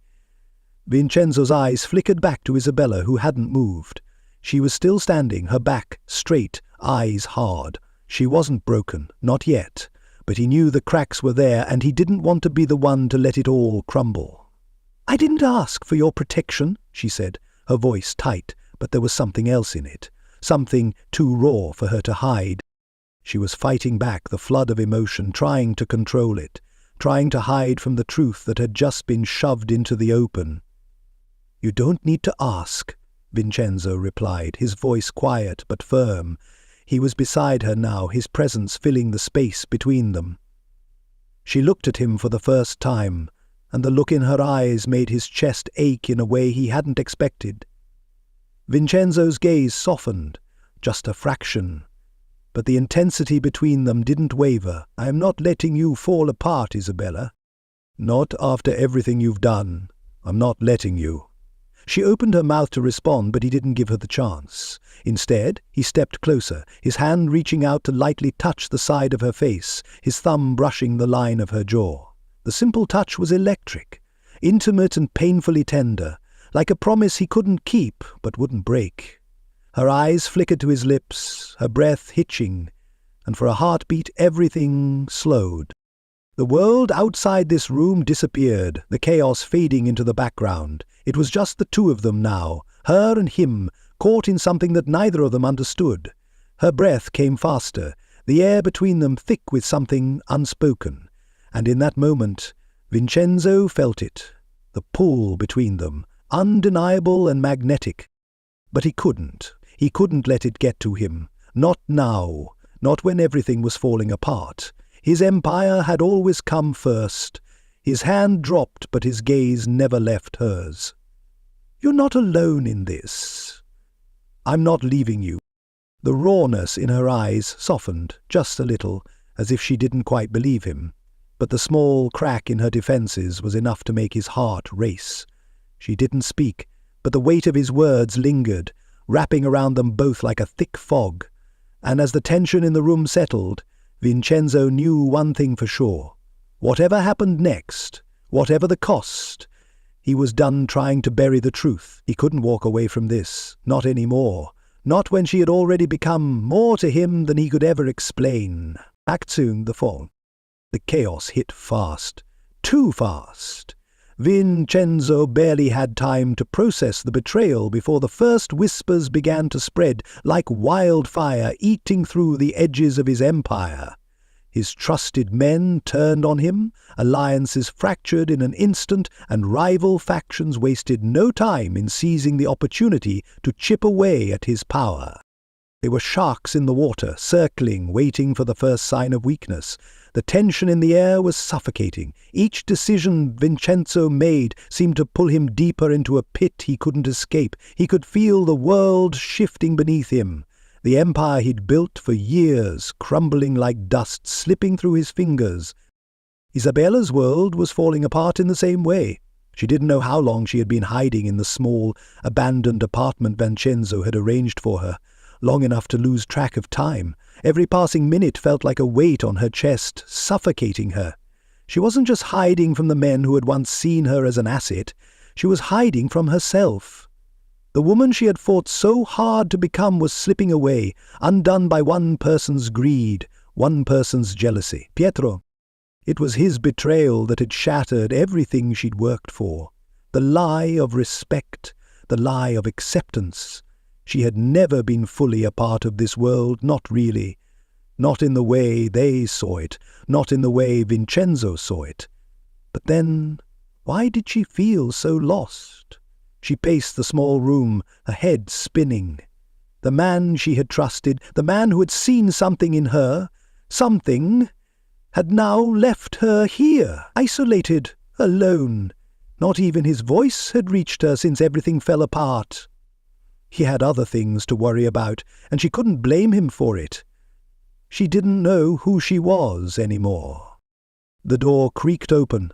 Her heart skipped a beat, but it was only a guard, his face stoic, unreadable. "Vincenzo sent me," he said quietly. "He wants you to stay here until things settle." Stay here. Hide. Isabella didn't respond. The weight of his words sinking in, suffocating her more than the silence. Vincenzo's office was empty, the usual hum of activity in his headquarters a distant echo. He hadn't left it in days, buried under the weight of decisions he couldn't undo. Every move he made felt like a misstep. The betrayal had torn everything to pieces, and the worst part, he couldn't figure out who to blame. Petro? Himself? His eyes drifted to the liquor cabinet, the temptation too great. He hadn't wanted to drown his thoughts, but the alcohol offered a quiet escape from the storm raging inside him. He poured himself a glass, the amber liquid swirling in the glass as he stared at it, knowing it wouldn't bring any clarity. But it was the only thing that felt like a release. He drained the glass in one go. But it didn't numb the ache in his chest. It didn't change the fact that Isabella was out there, hiding in some small apartment while the world around them crumbled. He had let her down. And it hurt more than he ever thought possible. The rain was coming down hard now, hitting the windows of the mansion with a rhythmic thrum that matched the pulse in Vincenzo's head. He stood at the window, staring out at the dark, rainy night, his mind replaying every moment with Isabella, every word, every look. She had trusted him, and he had failed her. There was nothing left to salvage, nothing to fix the damage done. The knock on the door interrupted his spiraling thoughts. Without waiting for a response, the guard entered, his face shadowed, grim. Sir," the man said softly, "the rival factions are moving in. They're starting to take control of some of the lower territories." Vincenzo's grip tightened around the edge of the desk. "And the men?" "Some have already switched sides. A few remain loyal, but the damage is done. The Empire is breaking apart." This was his fault, every piece of it. Vincenzo slammed his fist against the desk, frustration and guilt mixing into something darker, something more dangerous. "I've fucked this up," he muttered under his breath. "Don't," the guard said, his voice quiet but firm. "It's not all lost yet. You still have time." Time? Time to fix what? He'd been so careful, so precise, but now everything was slipping away. And she was the only one who mattered. Isabella. He had let her in, and now she was drowning in the same storm he had created. Isabella sat in the dark, the rain tapping against the window, her thoughts as disjointed as the flashes of lightning illuminating the sky. She didn't know how much time had passed. It felt like a lifetime. Her phone buzzed on the table, cutting through the silence. She picked it up, her heart skipping when she saw the name flashing on the screen. Vincenzo. For a moment she froze, the uncertainty heavy in the pit of her stomach. Should she answer? Would it even matter? She pressed the green button, bringing the phone to her ear, her breath catching in her throat. "Isabella?" Vincenzo's voice came through, rough, raw. "You're safe?" The question hit her harder than she expected. She wasn't safe. Not really. She wasn't sure she ever had been. But she couldn't say that. She couldn't burden him further. "I'm fine," she said quietly, her voice betraying her more than she wanted. "Just waiting." There was a long pause before he spoke again, his voice low, full of regret. "I should have protected you. I should have seen this coming." Her chest tightened. She couldn't do this, not now, not when she was already crumbling. "Don't," she whispered, cutting him off. "Don't make it worse. I never wanted this for you." "Not like this." She could hear the pain in his words, but it wasn't enough. It wasn't enough to undo everything that had already been lost. "I don't know how to fix this, Isabella," he continued, "but I won't give up on you. I can't." Her breath hitched, the weight of his words like a punch to the gut. The world outside raged on, the storm crashing against the windows, but the silence between them was even louder. "I need you to hold on," he said, the words breaking slightly. "We're not done yet." Tears burned in her eyes, but she didn't let them fall. She wasn't sure she could trust him anymore. She wasn't sure she trusted herself. But in the quiet of the storm she whispered the only thing she could. "I'll try." The storm raged outside, but the silence inside felt like it would swallow her whole. Both of them, lost in their own separate storms, broken and afraid. And she knew then that nothing would ever be the same again. The wind howled through the trees, biting and sharp, as Isabella paced the length of the small cabin. It was too quiet here. The isolation was suffocating. But it was the only place Vincenzo thought she'd be safe for now. Away from the chaos that had fractured everything, the betrayal, the aftermath. The men who were once loyal to him now circling, waiting for the first sign of weakness. But Isabella wasn't thinking about that right now. Not fully.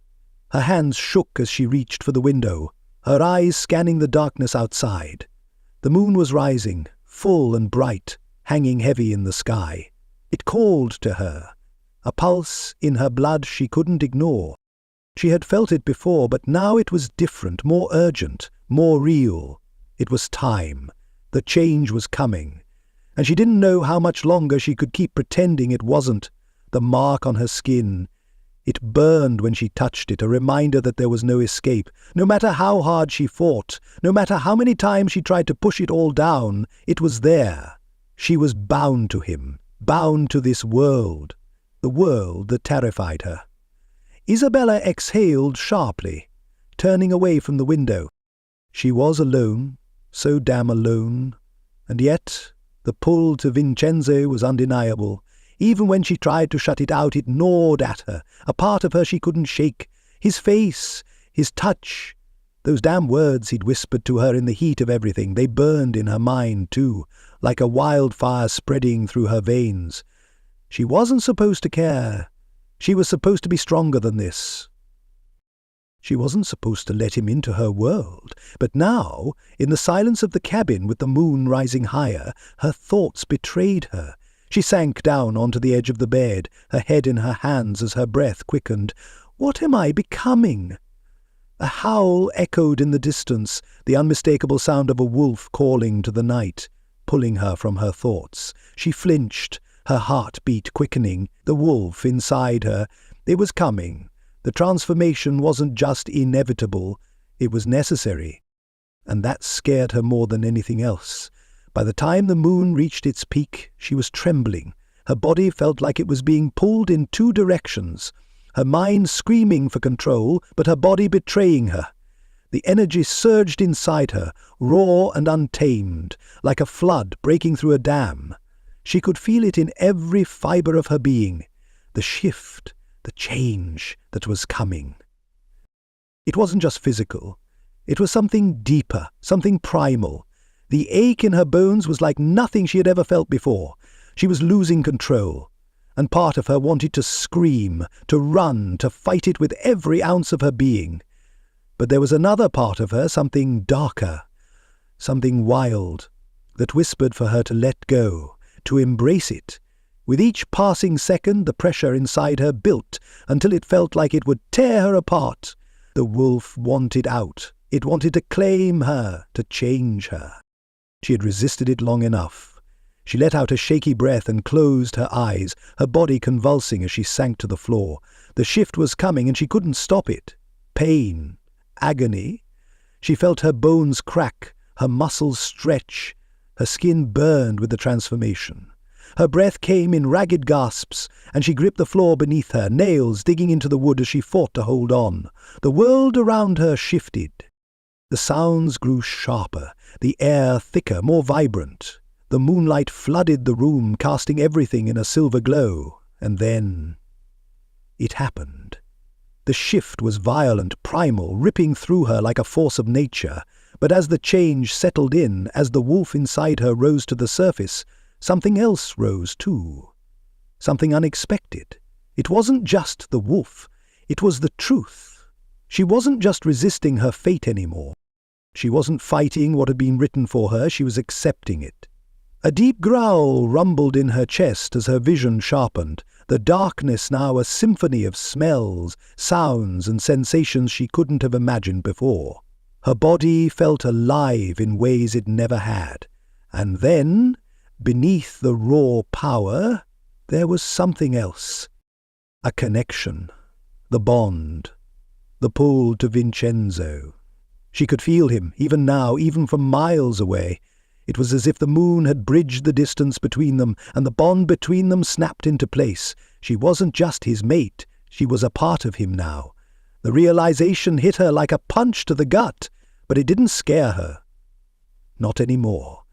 She could feel him in her chest, in her heart. The bond, the wolf, the man, they were all together now, inseparable, and somehow it made sense. This was the truth she had been denying. She had never been meant to fight this. She had been meant to embrace it. As the transformation settled, Isabella rose to her feet, feeling the power coursing through her, every inch of her body alive with energy she couldn't control. She was no longer the woman who had walked into this world full of doubts. She was the woman who had found her place in it, whether she liked it or not. The door to the cabin creaked open, and Isabella's eyes flashed to it, her senses on high alert. She knew who it was before he even stepped inside. Vincenzo. His eyes locked onto hers, and for a brief moment the world outside disappeared. They didn't speak, they didn't need to. The bond between them was louder than any words could be. It pulsed in the air, thick and undeniable. And in that moment, standing across from him, Isabella knew one thing. The wolf had claimed her, but so had he. The attraction was there, deep and fierce. And it was more than just physical. It was everything she had fought against, everything she had pushed down. The resistance, the fear, it all melted away under the weight of the moonlight, under the weight of the bond. She took a step toward him, her heart racing, and saw the flicker of surprise in his eyes. But there was something else there too, something that made her blood sing. He stepped toward her, slowly, deliberately, until he was close enough to reach out and touch her. His fingers brushed against her arm, sending a jolt of heat through her body. "You've changed," he murmured, his voice rough, and for the first time since she had stepped into his world, Isabella didn't hesitate. She didn't fight it, she didn't pull away. "I've embraced it," she whispered back, her voice low but filled with something unspoken, and as their bodies drew closer, the space between them vanished entirely, leaving only the truth of what they both were and what they would become together. Vincenzo didn't need the company of anyone.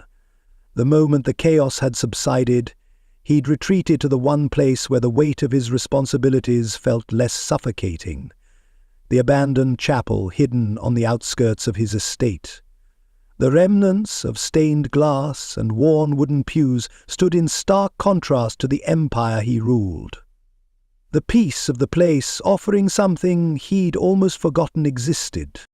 It was in the silence of that place, where nothing moved except the shadows cast by flickering candlelight, that Vincenzo could feel it all. The pressure, the guilt, the constant pull between his duty and her. He couldn't escape it, no matter how much he tried. Isabella, the woman he'd never wanted, but now couldn't get out of his mind. The bond between them was more than just an inconvenient tie. It was a chain, yes, but it was also a tether to something deeper, something real. He clenched his jaw, pacing through the abandoned hall, the echo of his steps filling the empty space. He couldn't decide whether it felt like a cage or a lifeline. She had changed everything. Had he allowed her to, or was it inevitable? Every touch, every moment of connection, every glance he'd shared with her made the weight of this impossible bond more crushing. A flash of her face appeared in his mind, her eyes fierce with defiance, but softened by something else. Something that had broken through all his defenses without him realizing. She had always been a force. His fingers tightened into fists, and he stopped at the altar, running his hands along the cool stone. He could still hear her words in his head, her voice cutting through the storm they'd faced together. "You're not my project." She had said that with such conviction, her rejection of him in that moment echoing in his bones. But now everything was different. The full moon had come and gone, and with it she had fully embraced what he had feared for so long. She had embraced them. Vincenzo closed his eyes, feeling the weight of everything. The betrayal, the growing tension in his empire, and the undeniable pull to the woman he couldn't stop thinking about. His entire life had been built on cold logic, on controlling the chaos around him. But now he didn't know where the line was between his duty and something else, something raw and dangerous. His fingers tightened on the stone, and he opened his eyes, staring at the empty space in front of him, as if he could see her there. He remembered the first time they'd met. Her anger, her defiance, the way she'd fought him every step of the way. And yet, despite everything, she had become more to him. He exhaled slowly, the pain of their reality weighing on him. The bond between them was both a blessing and a curse. He couldn't change it. He couldn't run from it. But there was something inside him that knew. Maybe this wasn't just about survival anymore. Maybe it was about something deeper. The memories flooded in then, scattered moments that painted a clearer picture than he'd ever realized. Isabella, standing tall in the face of his empire, defying him at every turn. The way her eyes had softened that one time, just before they'd clashed again. The way she stood her ground even when the world around her was falling apart. Vincenzo's jaw clenched harder. She didn't need him. She never had. And yet there she was, drawn into this world because of him. Because of this. The bond. His thoughts drifted back to the many nights spent alone. The quiet moments where he had pondered whether any of this was worth it, whether a life of power, violence and control would ever be enough to fill the emptiness in his chest. Was it her, he wondered? Or was it this world? The moonlight through the broken windows painted shadows across the room, and Vincenzo's thoughts shifted to a time before all of this, before the betrayals and the war, before he'd built this empire on blood and loyalty. There had been a time, long ago, when he had dreamed of a different life, a life where he didn't have to hide behind walls, where he didn't have to mask his emotions with control. The thought was fleeting, but it lingered like a whisper he couldn't ignore. Back at the cabin, Isabella stood by the window, staring into the night. The bond still pulsed beneath her skin, like a constant heartbeat, always there. She could feel Vincenzo now more than ever, the invisible thread between them tightening with each passing hour. Her body felt the pull. Her heart, too. She couldn't deny it. She couldn't outrun it. She could feel him, even from here, could feel the weight of his thoughts, the storm inside him as he grappled with the same questions she had been asking herself. Was this what they were now? Bound by something that neither of them had chosen, but that neither could escape. The transformation had only been the beginning. The change inside her had started long before that, long before the mark had branded her. It wasn't just the wolf inside her that was growing, it was the connection, the raw, undeniable force between her and Vincenzo. She couldn't escape it, she didn't even want to, but there was still so much she didn't understand. So much she couldn't control. Her fingers brushed the edge of the window as she gazed out into the night. The wind had picked up, howling through the trees, and she thought for a moment that it carried his presence with it. She swallowed hard. She wasn't ready to admit it, but the truth was undeniable. She needed him, and no matter how much she fought it, no matter how much she hated the way he made her feel, she couldn't shut it out. The bond, the pull.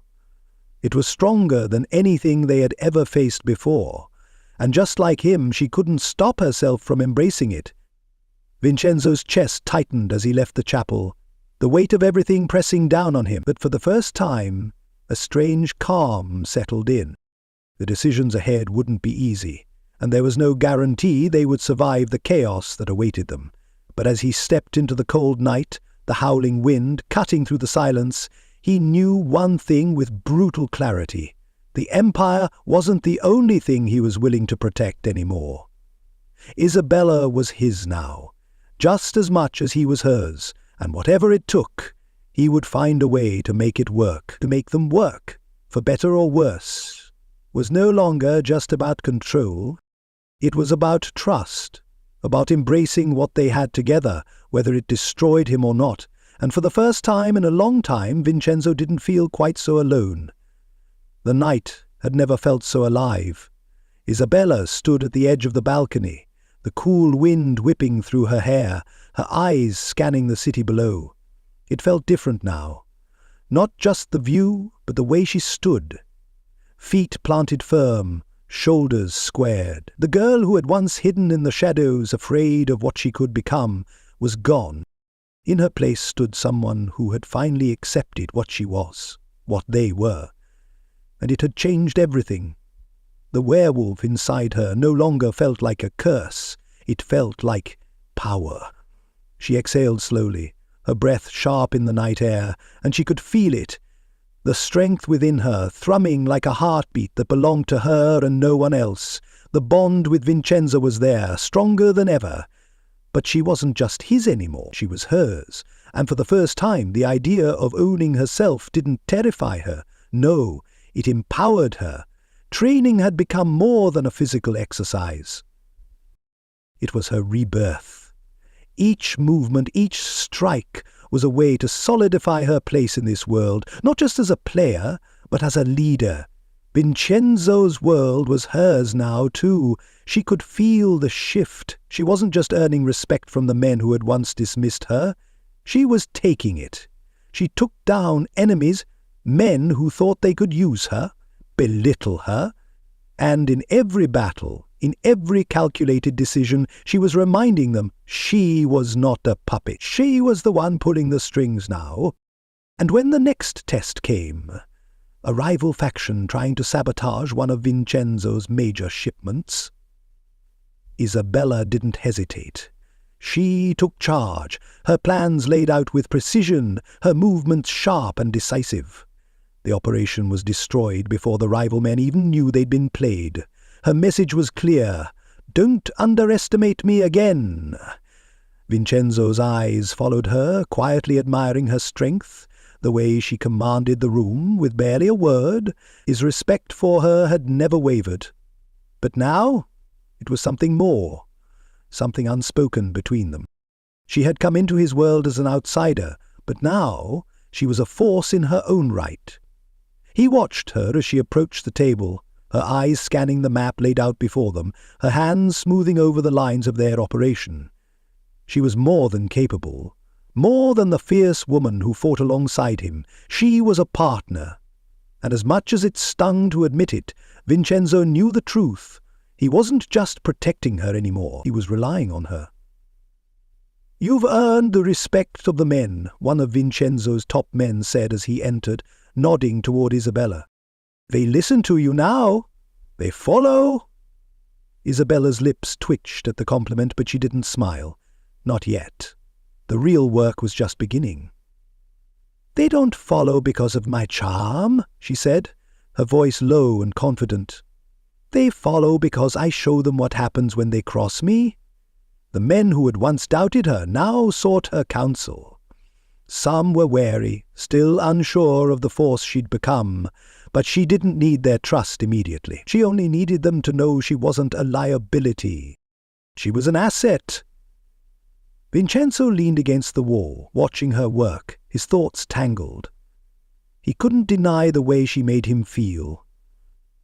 There was a connection, undeniable and strong, even in the moments when they weren't speaking. She wasn't just the woman who had forced her way into his empire. She was the woman who could tear it down and rebuild it. Together. The realization hit him harder than he expected, the weight of it pressing down on him. He could never let her go, not now. Not when she had become everything to him. And yet, his fingers tightened around the edge of the desk as he thought about the empire he had built, the mistakes, the betrayals, the bloodshed that had come with every decision. But if there was one thing he had learned from her, it was this. He couldn't keep living in the past. Not with her. Not with the future they could build. That night, Vincenzo called a meeting. His men gathered in the war room, the familiar tension in the air thick with anticipation. He didn't waste time with pleasantries. "Things are changing," he said, his voice steady, his eyes locking on to each of his men. "And so is the way we do business." There were murmurs in the room. He knew this wouldn't be easy, not after everything that had happened, but it was time for the old ways to end. "We've been operating on fear for too long. Loyalty through intimidation, that ends now." Vincenzo's voice was sharper, harder than it had ever been. "From now on, this organization will stand on integrity, trust, and those who don't fit that will be dealt with." Isabella stood beside him, her presence unwavering. She was part of this now. The bond between them was unspoken, but it was there. They were united not just by the bond, but by a shared vision for the future. "I know many of you have doubts," Vincenzo continued. his gaze sweeping over the men in front of him. "You've been in this world long enough to know that loyalty isn't earned by kindness, but it's earned by showing respect, by showing that you can trust your leader." His eyes moved to Isabella, and for a brief second the hardness in his gaze softened. "And I trust her," he said, his voice firm. "I trust her to help lead this organization into a new era." The room went silent, but instead of the resistance he expected, there was a shift. It was subtle at first, a slight nod here, a glance there, but it was enough. Vincenzo knew he had their attention. It wasn't just his leadership that was solidifying this time, it was Isabella's strength, her quiet but undeniable power that was turning the tide. Later that night, as the weight of the decision settled in, Vincenzo found her in the quiet of the office, her back turned, as she reviewed the notes on the table. He approached silently, his footsteps soft, but his presence undeniable. "You did it," he said quietly, his voice raw with an emotion he wasn't ready to name. "You've made them believe in you." Isabella didn't turn, but he could hear the smile in her voice. "I didn't make them believe, I showed them. And you should know I didn't do it for you." For a second his heart stilled, the words hanging between them. "Then why?" he asked, his voice low. She finally turned, her gaze meeting his. "Because I want this. I want to make something better than what it was." Her words cut through him, raw and simple, and for the first time he saw it, their shared vision, their shared purpose. "You're not alone in this," he whispered, stepping closer, the air between them thick with everything they hadn't said. And for a moment everything else faded into the background. It was just the two of them now, standing in the ruins of the past, building something new, something stronger, together. Isabella took a step toward him, her fingers brushing against his arm as she closed the distance. There was no more hesitation, no more doubt. The kiss came naturally, slowly, but with more fire than either of them had ever expected. And in that moment, Vincenzo knew, whatever the future held, whatever challenges they would face them together. And nothing at all, could break what they had built. The moon hung low in the sky, casting its eerie glow across the city. But inside the dimly lit war room the atmosphere was anything but peaceful. The scent of cigar smoke lingered, the low hum of hushed voices filling the space as the room's occupants stood in quiet tension. It wasn't just a meeting, it was the beginning of something new. Isabella leaned against the wall, arms crossed, eyes sharp as she scanned the room. She could feel the weight of their stares, some uncertain, others calculating, but no longer dismissive. Not since that night. Since the betrayal. Since she'd shown them who she was, who they could become if they followed her lead. Vincenzo stood across the room, his back to the wall, his eyes never leaving her. It was a look she'd come to expect, but now it felt different, less commanding, more approving. She wasn't just in this world anymore, she was shaping it, and he was standing beside her, not behind her, beside her. The door creaked open, and one by one Vincenzo's most trusted men filed in, each one nodding at her with a silent acknowledgement of her place in this game. This was it, the moment they all had been waiting for. The plan they had worked on, piece by piece, was finally coming together. "We're ready," Vincenzo said, his voice low but certain.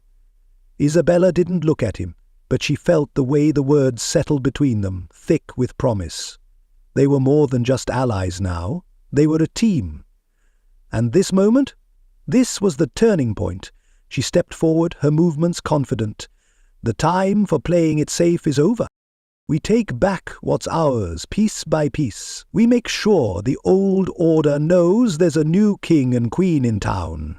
A murmur of approval passed through the room, but no one dared speak over her. She was commanding them now, her words had weight.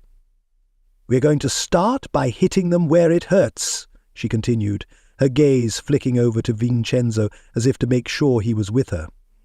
The subtle tension in the air shifted to something more palpable. We neutralize their assets, expose their weaknesses, and remind them who they're dealing with. Vincenzo's lips twitched slightly, as if impressed by the decisiveness in her tone. She hadn't expected anything less. But the truth was, this was more than just business. This was personal. And she could see it in the way Vincenzo watched her, how the weight of their shared history hummed between them. Intimate, charged, and undeniably powerful. He had always been about control. But with her, he was starting to let go of it, bit by bit. The meetings continued late into the night. Strategy after strategy was devised, alliances reaffirmed, and old wounds began to heal as they faced their enemies together. Every plan they made, every move they prepared was a reflection of the change that was rippling through their world. The old ways were fading, a new order was rising, and they were leading it. Together. But it wasn't just the men in the room that needed to be convinced. It was the world outside that would need to see the strength in their unity. Isabella's thoughts shifted as she looked across the table to Vincenzo, his jaw tight, his brow furrowed with concentration. He was so used to being the one who carried the weight of the empire on his shoulders, the one who made the decisions.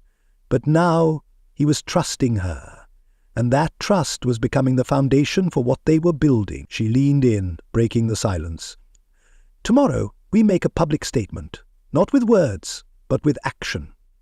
We show them that we don't just talk about change. We make it happen. Vincenzo's gaze flicked to hers, the intensity of his eyes making her heart race. I agree. It's time they see the new order in full force. The night of the ritual arrived quietly, the full moon once again casting its glow over the land, but this time there was no fear. There was only power. Power in the transformation, power in the bond, power in the unity they had forged. Vincenzo stood beside Isabella as she prepared herself for the ceremony. She had agreed to it, understood its significance. This wasn't just about embracing her place in his world, it was about the world embracing her. The courtyard was lined with members of their organization, the flickering light from torches casting long shadows on the stone walls. The air was thick with anticipation. This wasn't just a celebration, it was a declaration. Isabella took a deep breath, her heart steady, her mind sharp. She had nothing to fear. Not anymore. The power of the wolf pulsed beneath her skin, but it wasn't just the wolf she was embracing, it was everything that came with it. The strength, the confidence, the truth of who she was. And with it came the acceptance that she and Vincenzo were no longer just two forces colliding. They were one. Are you ready? Vincenzo's voice was low, a quiet question that sent a jolt of heat through her. Isabella's gaze met his, and she could see the way the moonlight caught the edges of his face, highlighting the raw emotion in his eyes. Emotion he usually kept buried, but now she could see it, and for the first time, it didn't scare her. I was born ready, she whispered back, her voice steady, even as the weight of the moment pressed on her chest. Vincenzo nodded, his hand brushing briefly against hers before stepping back, giving her space. The circle of people around them fell silent as the ritual began. A subtle shift in the air as the familiar chants began, echoing off the stone. It wasn't just the bond being marked tonight. It was her place in this world, her rise from the ashes of who she had been. And when she stepped forward, facing the gathered crowd, her voice rang clear through the night, unwavering. This is our new order, she declared, her eyes sweeping across the men who had once doubted her. And I'm not just a part of it. I lead it.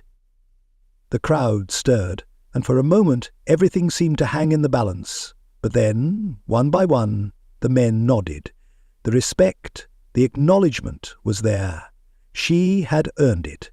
When she turned to Vincenzo, she saw something in his eyes that made her heart race. It wasn't just admiration. It was something deeper, something more personal. He stepped closer, his voice low, his lips brushing against her ear as he spoke just loud enough for her to hear. You've earned more than just their respect, he murmured. You've earned mine, and you've earned your place beside me. His words, low and intimate, sent a jolt through her, making her pulse spike with a mixture of desire and satisfaction. They weren't just allies anymore. They weren't just a team. They were something much more than that, something that no one could tear apart. And as the crowd erupted in approval, Isabella knew, deep in her bones, that this was only the beginning.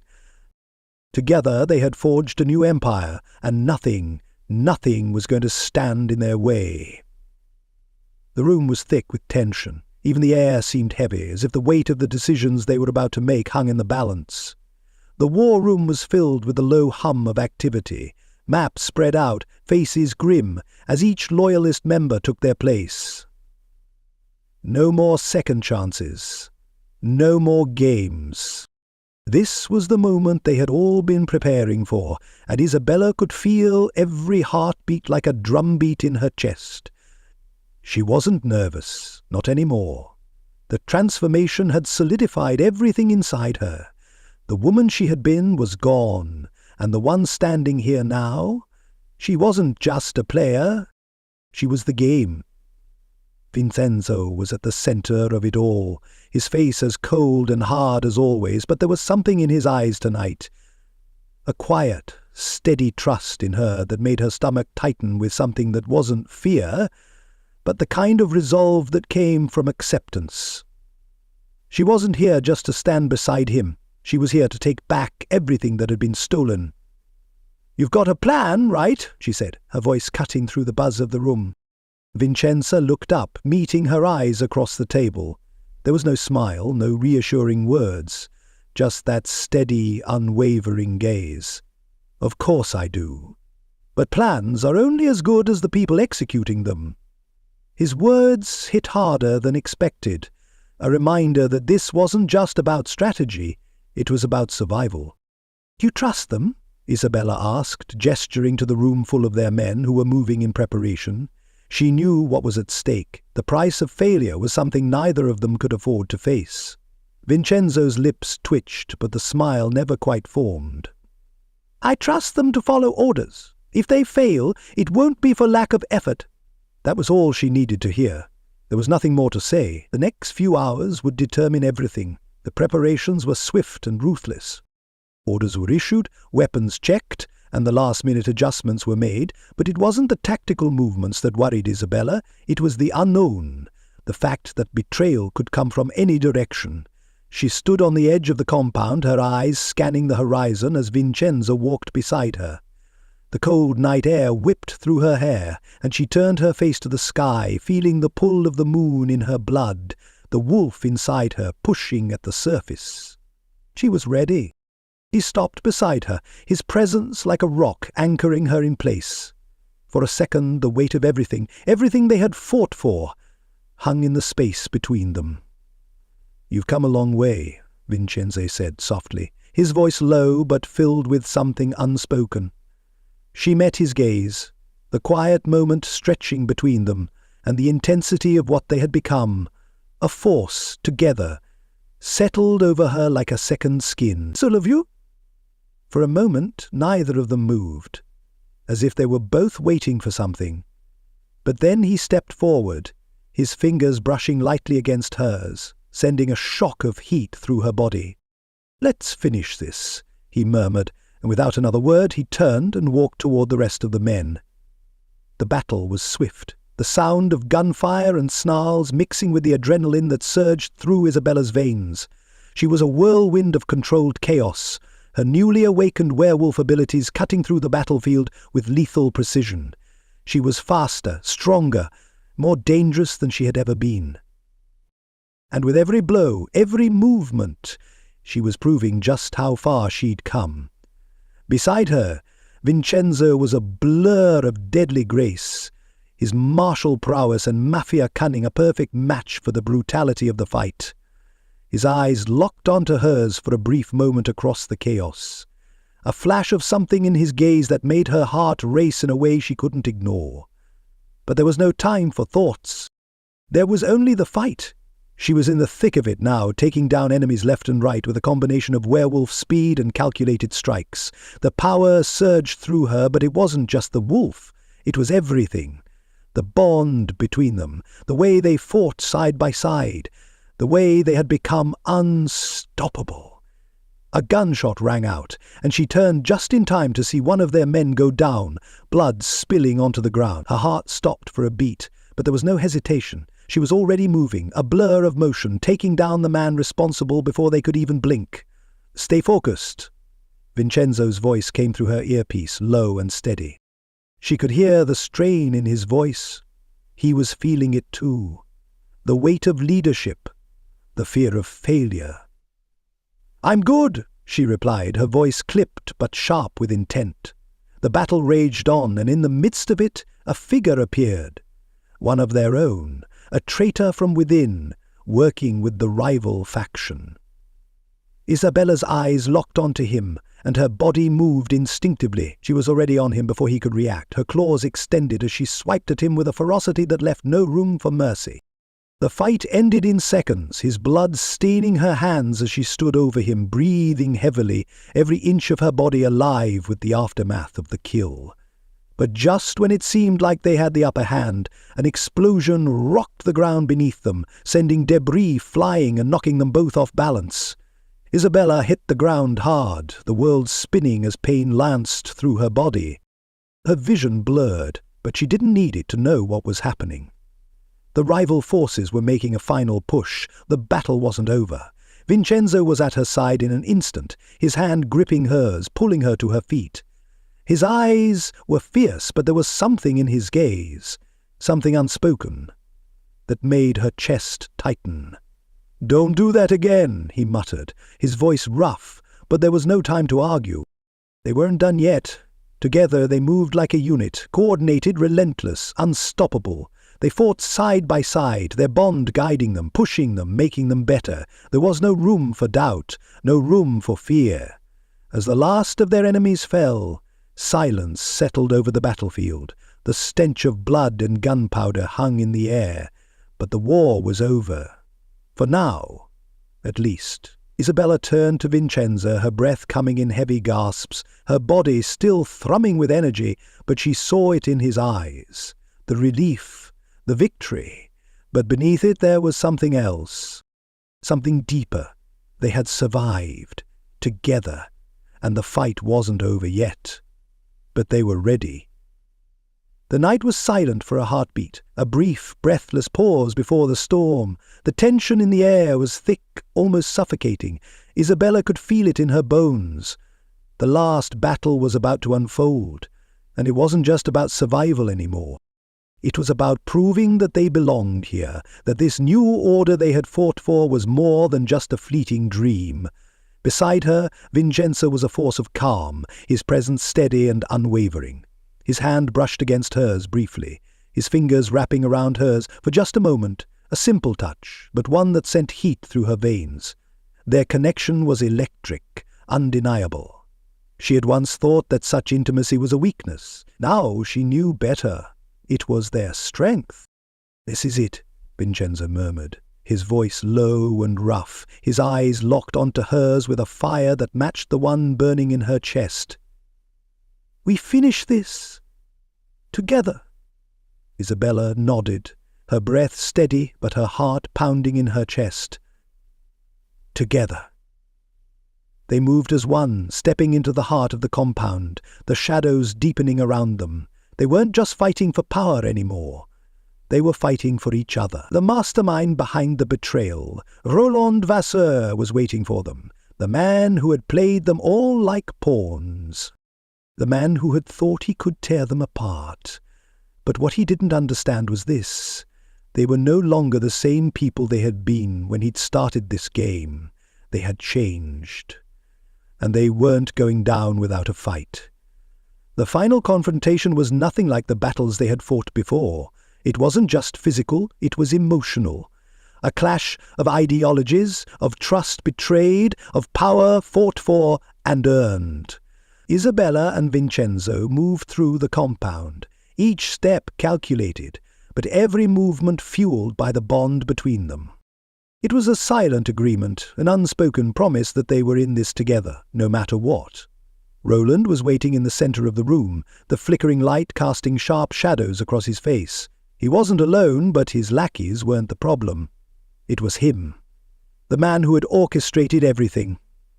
Isabella's eyes locked onto him, the rage building inside her, but there was something else, too, a quiet, deep knowing that this was the moment where everything would come together. "You think you've won?" Roland sneered, his voice dripping with contempt as he straightened. "But you're still playing in my world." "No!" Vincenzo's voice cut through the tension, calm but deadly. "You're in ours now." The words hung in the air, and for a moment everything stilled. Then, without warning, the fight erupted. Isabella moved like a blur, her werewolf abilities coming to life in a way that felt instinctual, seamless.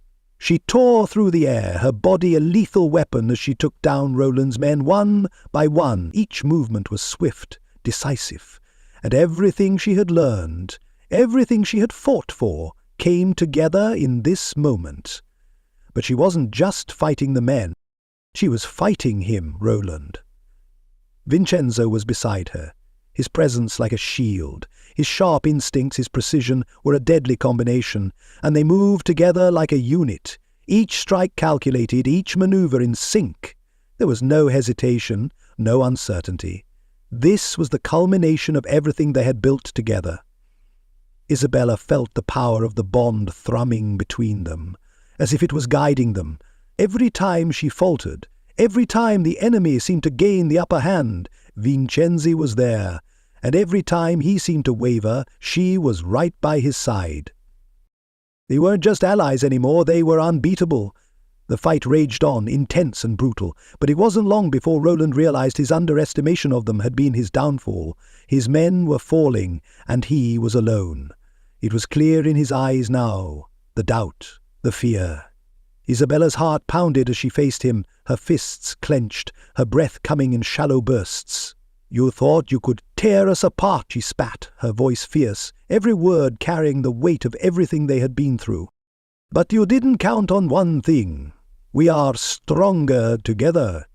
Roland's eyes flicked to Vincenzo, then back to her, his lip curling into a sneer. "You really think you've won? That this pathetic alliance can stand up against everything I've built?" Vincenzo stepped forward, his gaze locked on Roland, cold and implacable. "You've built nothing. What you've created is a house of cards, and we're the wind that's blowing it down." The final strike came in a blur. Isabella's claws slashed through the air, her movements fueled by pure instinct, and Roland crumpled to the ground, defeated. It wasn't a victory, it was a declaration. The Empire was theirs. In the aftermath, as the adrenaline faded, Isabella stood over the wreckage of their enemies. Her body ached, but there was something else that pulsed within her, something deeper, something more powerful than just survival. She turned to Vincenzo, her eyes locking with his, the weight of everything between them. He stepped closer, his presence like a shield. But it was more than that now. It was a partnership, a bond forged in the fires of battle. "You did it," he whispered, his voice rough with the raw emotion of the moment. His eyes were dark, intense, and for a moment they were both still, standing in the quiet aftermath of the storm. "No," she said softly, a small smile tugging at her lips. "We did it." And in that moment, standing side by side, facing the future they had earned, Isabella knew that nothing and no one could tear them apart. Together they had built this empire. Together they would rule it, and nothing at all could take that away from them. The air smelled like victory, but it was tinged with the scent of blood and the weight of everything they had just survived. The battlefield lay in ruins behind them, bodies of their fallen enemies, the destruction of old alliances. But for the first time the weight didn't crush Isabella. It was the weight of something else now. The new beginning. She stood beside Vincenzo, looking out at the city below. The faint glow of dawn kissed the horizon, the light shimmering against the remnants of the old order. She could almost see it. The empire that was no longer a house of cards, but a foundation for something real, something lasting. "You know," she murmured, her voice quieter than usual, I always thought I'd be the one left standing alone at the end of all this." Vincenzo's gaze flicked to her, the familiar intensity in his eyes softening just slightly. The silence stretched between them, comfortable but full of meaning. "Not this time," he said, his voice low and steady. "Not with me." The simple words hit harder than they should have. She felt a flicker of something in her chest, which she hadn't been ready to name. A connection, a promise. The battle had taken everything from them, trust, strength, even their fear. But what it had given back was more than they ever could have imagined. They were no longer just partners in survival. They had become something more, equals. She met his gaze fully now, her heart pounding louder than it had ever before. "So, we rebuild this empire together. For real this time. Not with fear, not with betrayal, with something better." He nodded, his lips quirking up at the edges, but it was the weight of his gaze that made her breath hitch. "You're the one who's shown me that," he murmured. "All this time I thought power was what kept everything together, but you've made me realize it's trust. It's us." Her pulse quickened at the way he looked at her now, no longer just the cold, calculating mafia boss. There was something else there, something deeper, something that had always been there, buried beneath all the layers they had built around themselves. The words weren't spoken, they didn't need to be. They had never been enemies, not really. They had only been two people thrust into a world that had tried to break them both. But they were different now. They were stronger, and they were together. Hours later, the sun had fully risen, casting a golden hue over the newly rebuilt headquarters. The scars of the battle were still visible, but the building stood tall, a symbol of everything they had fought for. Vincenzo and Isabella stood at the top of the stairs, the wind picking up around them, the air fresh and clear. The world stretched out before them, and for the first time the future didn't feel uncertain. It felt like theirs.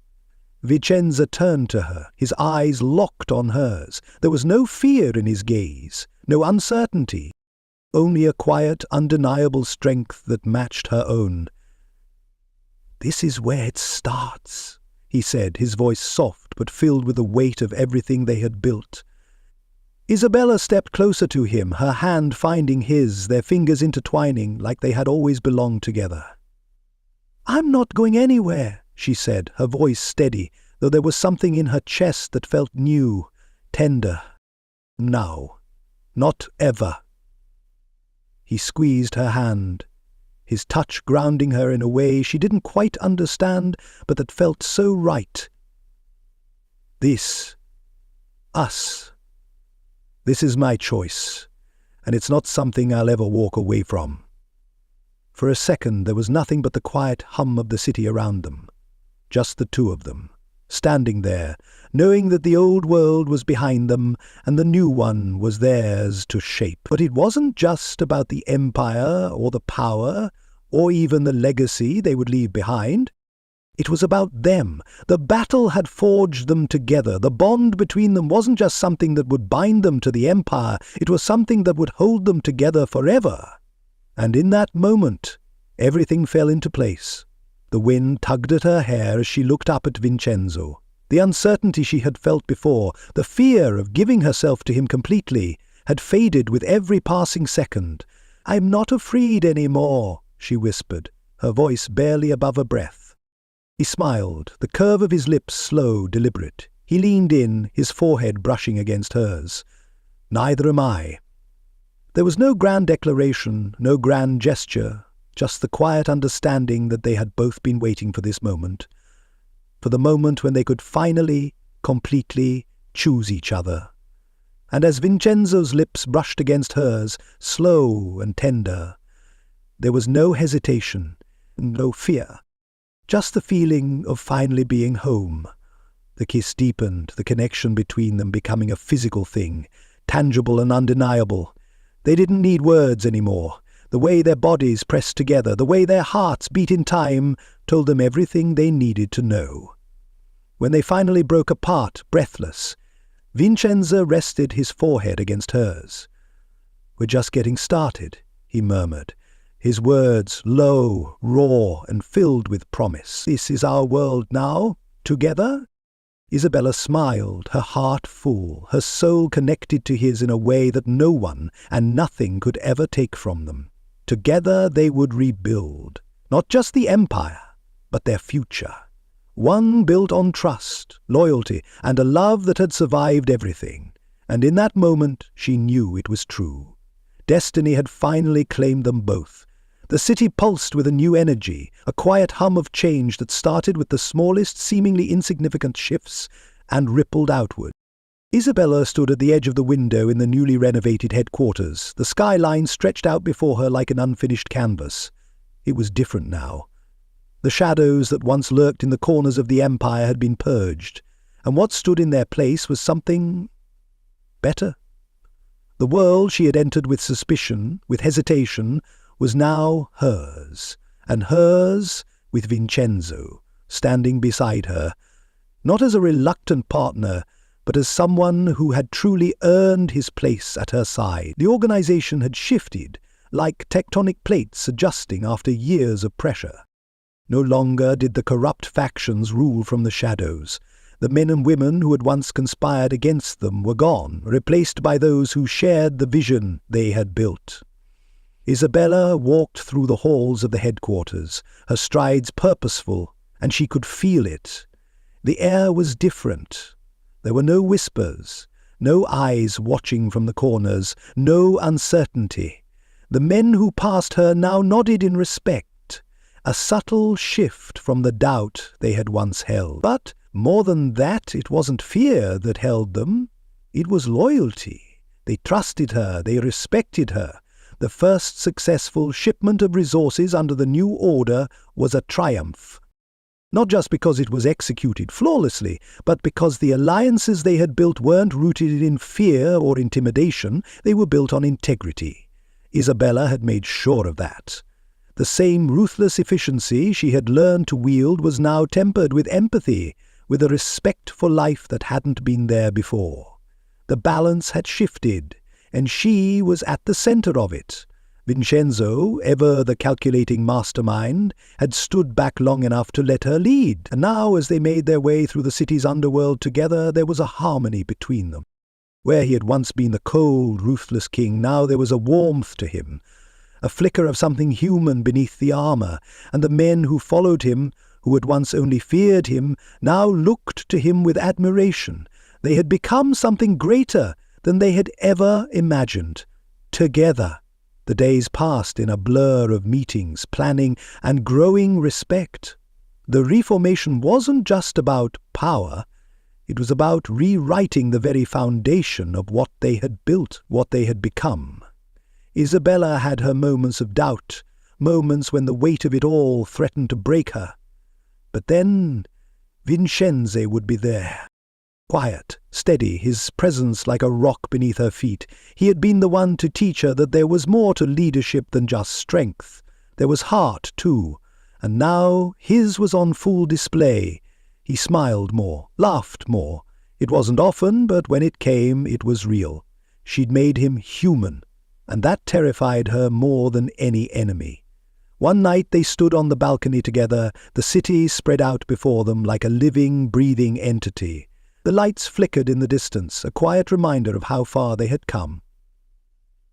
"You've done it," Vincenzo said softly, his voice low. "Everything you've worked for, everything we've fought for, it's yours." Isabella glanced at him, her heart hammering in her chest.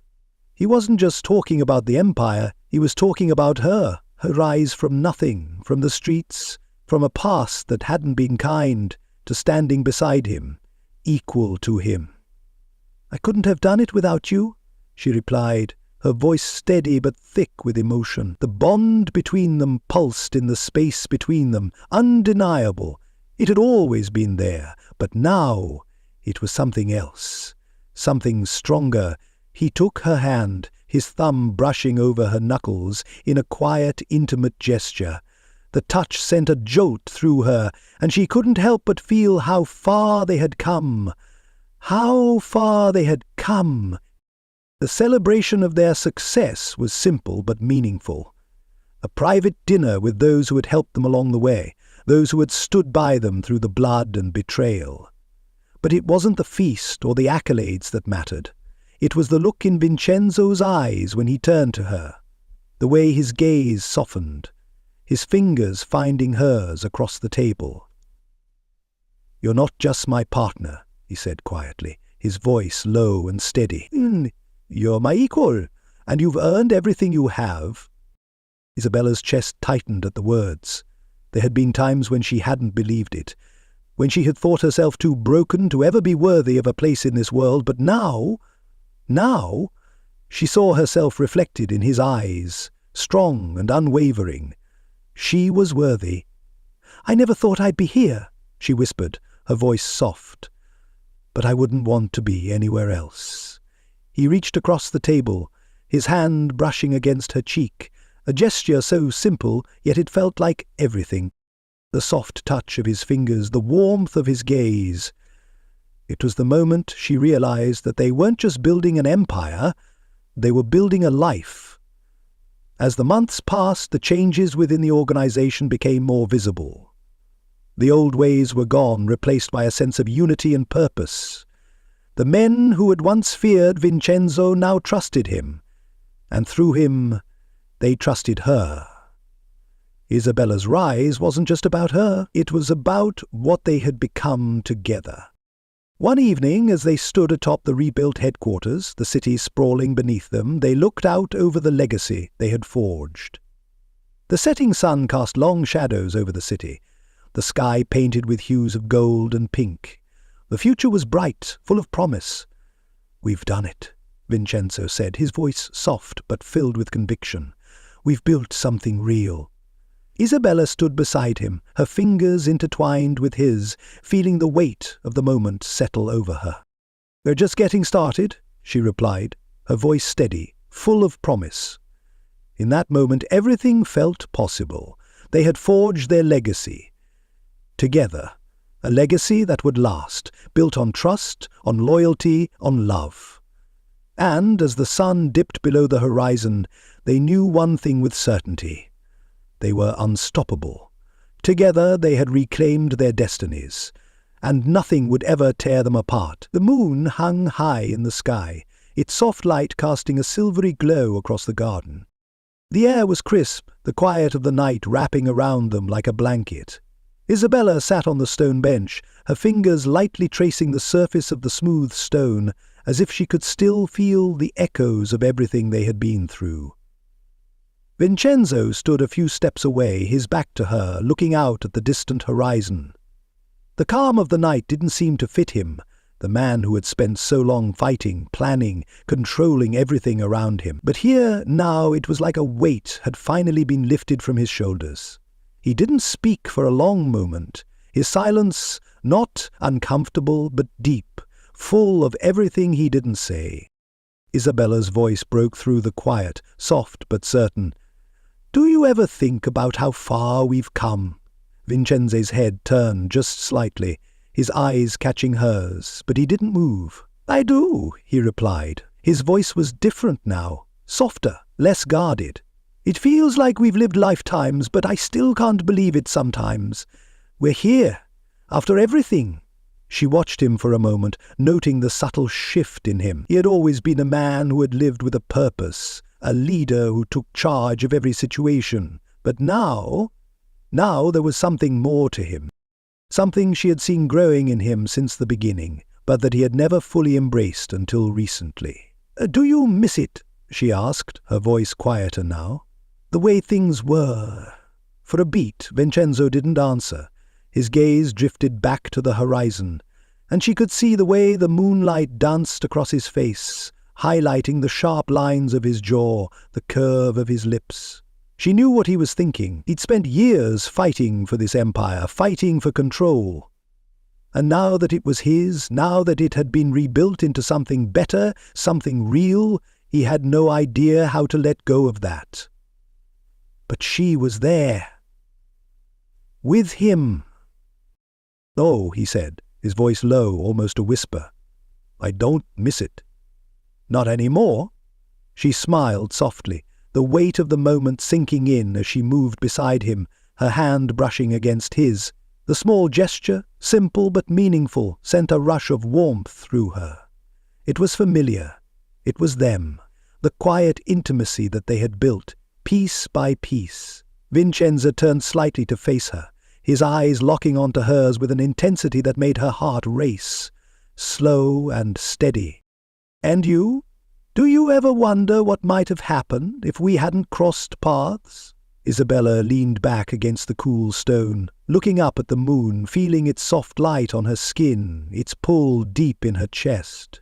The moon had witnessed everything, the betrayals, the fights, the transformations. It had seen their highs and their lows, the darkness and the light.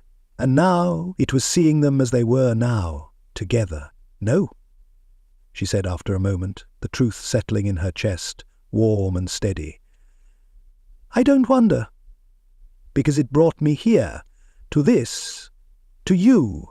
The words were simple, but there was something in them that held more than what was said. A promise. A truth. A future. Vincenzo's hand moved to hers, his fingers curling around hers with a tenderness she hadn't expected, a slow, deliberate gesture. His thumb brushed over her knuckles as he leaned in slightly, his voice low, quiet, like he was saying something only for her. "I never thought I'd let anyone in. I spent so long building walls. But you made me see things differently." Her breath caught at the vulnerability in his voice, the raw honesty that had taken years to uncover. He wasn't just the cold, calculating mafia boss anymore. He was the man who had shared his fears, his mistakes, and his vision with her. And for the first time there was nothing left unsaid between them.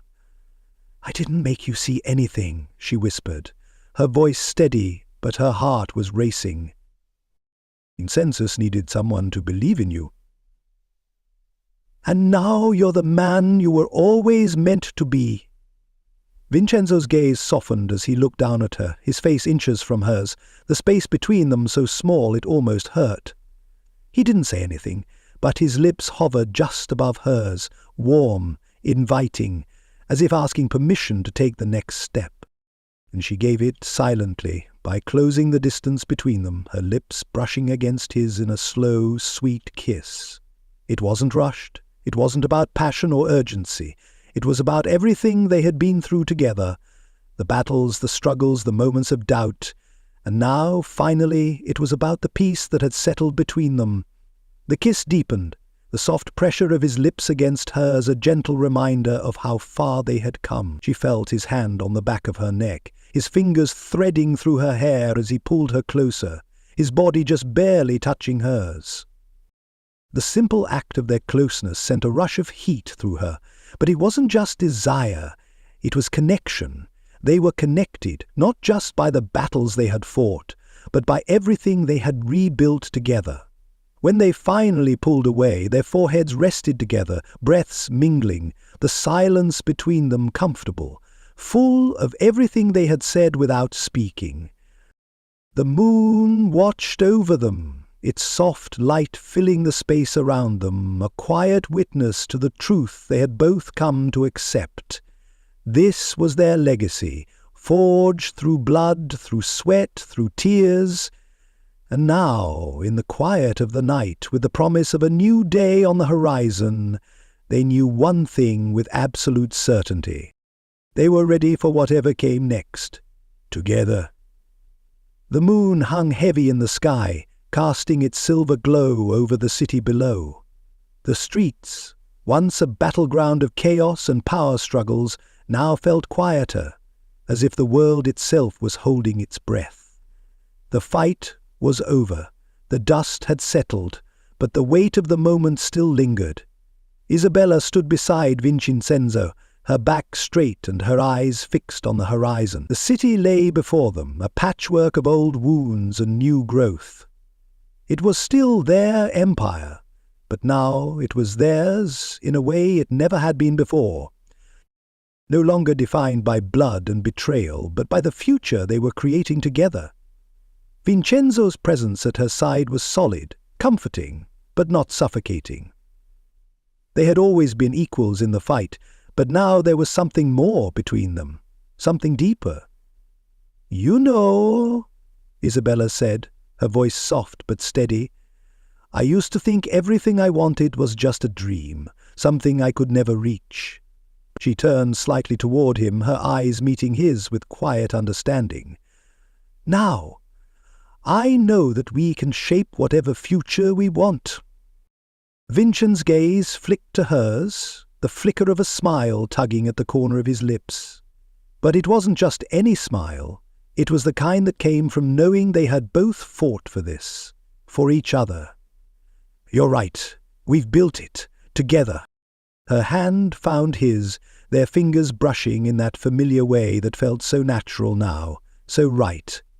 The bond between them had always been there from the first glance to the first fight, but now it was something solid, something unbreakable. They had forged it through fire, and it was stronger than ever. But that didn't mean the future would be easy. "There's still work to do," he continued, his voice a little darker now, the reality of their situation returning. "We've cleared out the old problems, but the world is never static. There will always be challenges, new enemies, new struggles. We'll have to be ready." Isabella squeezed his hand, feeling the weight of his words, but she didn't flinch. There was no fear in her anymore, only determination. "We'll be ready," she said firmly, her gaze never leaving the horizon. "Together." The words hung in the air for a moment, heavy with promise. She didn't need to say more. Neither of them did.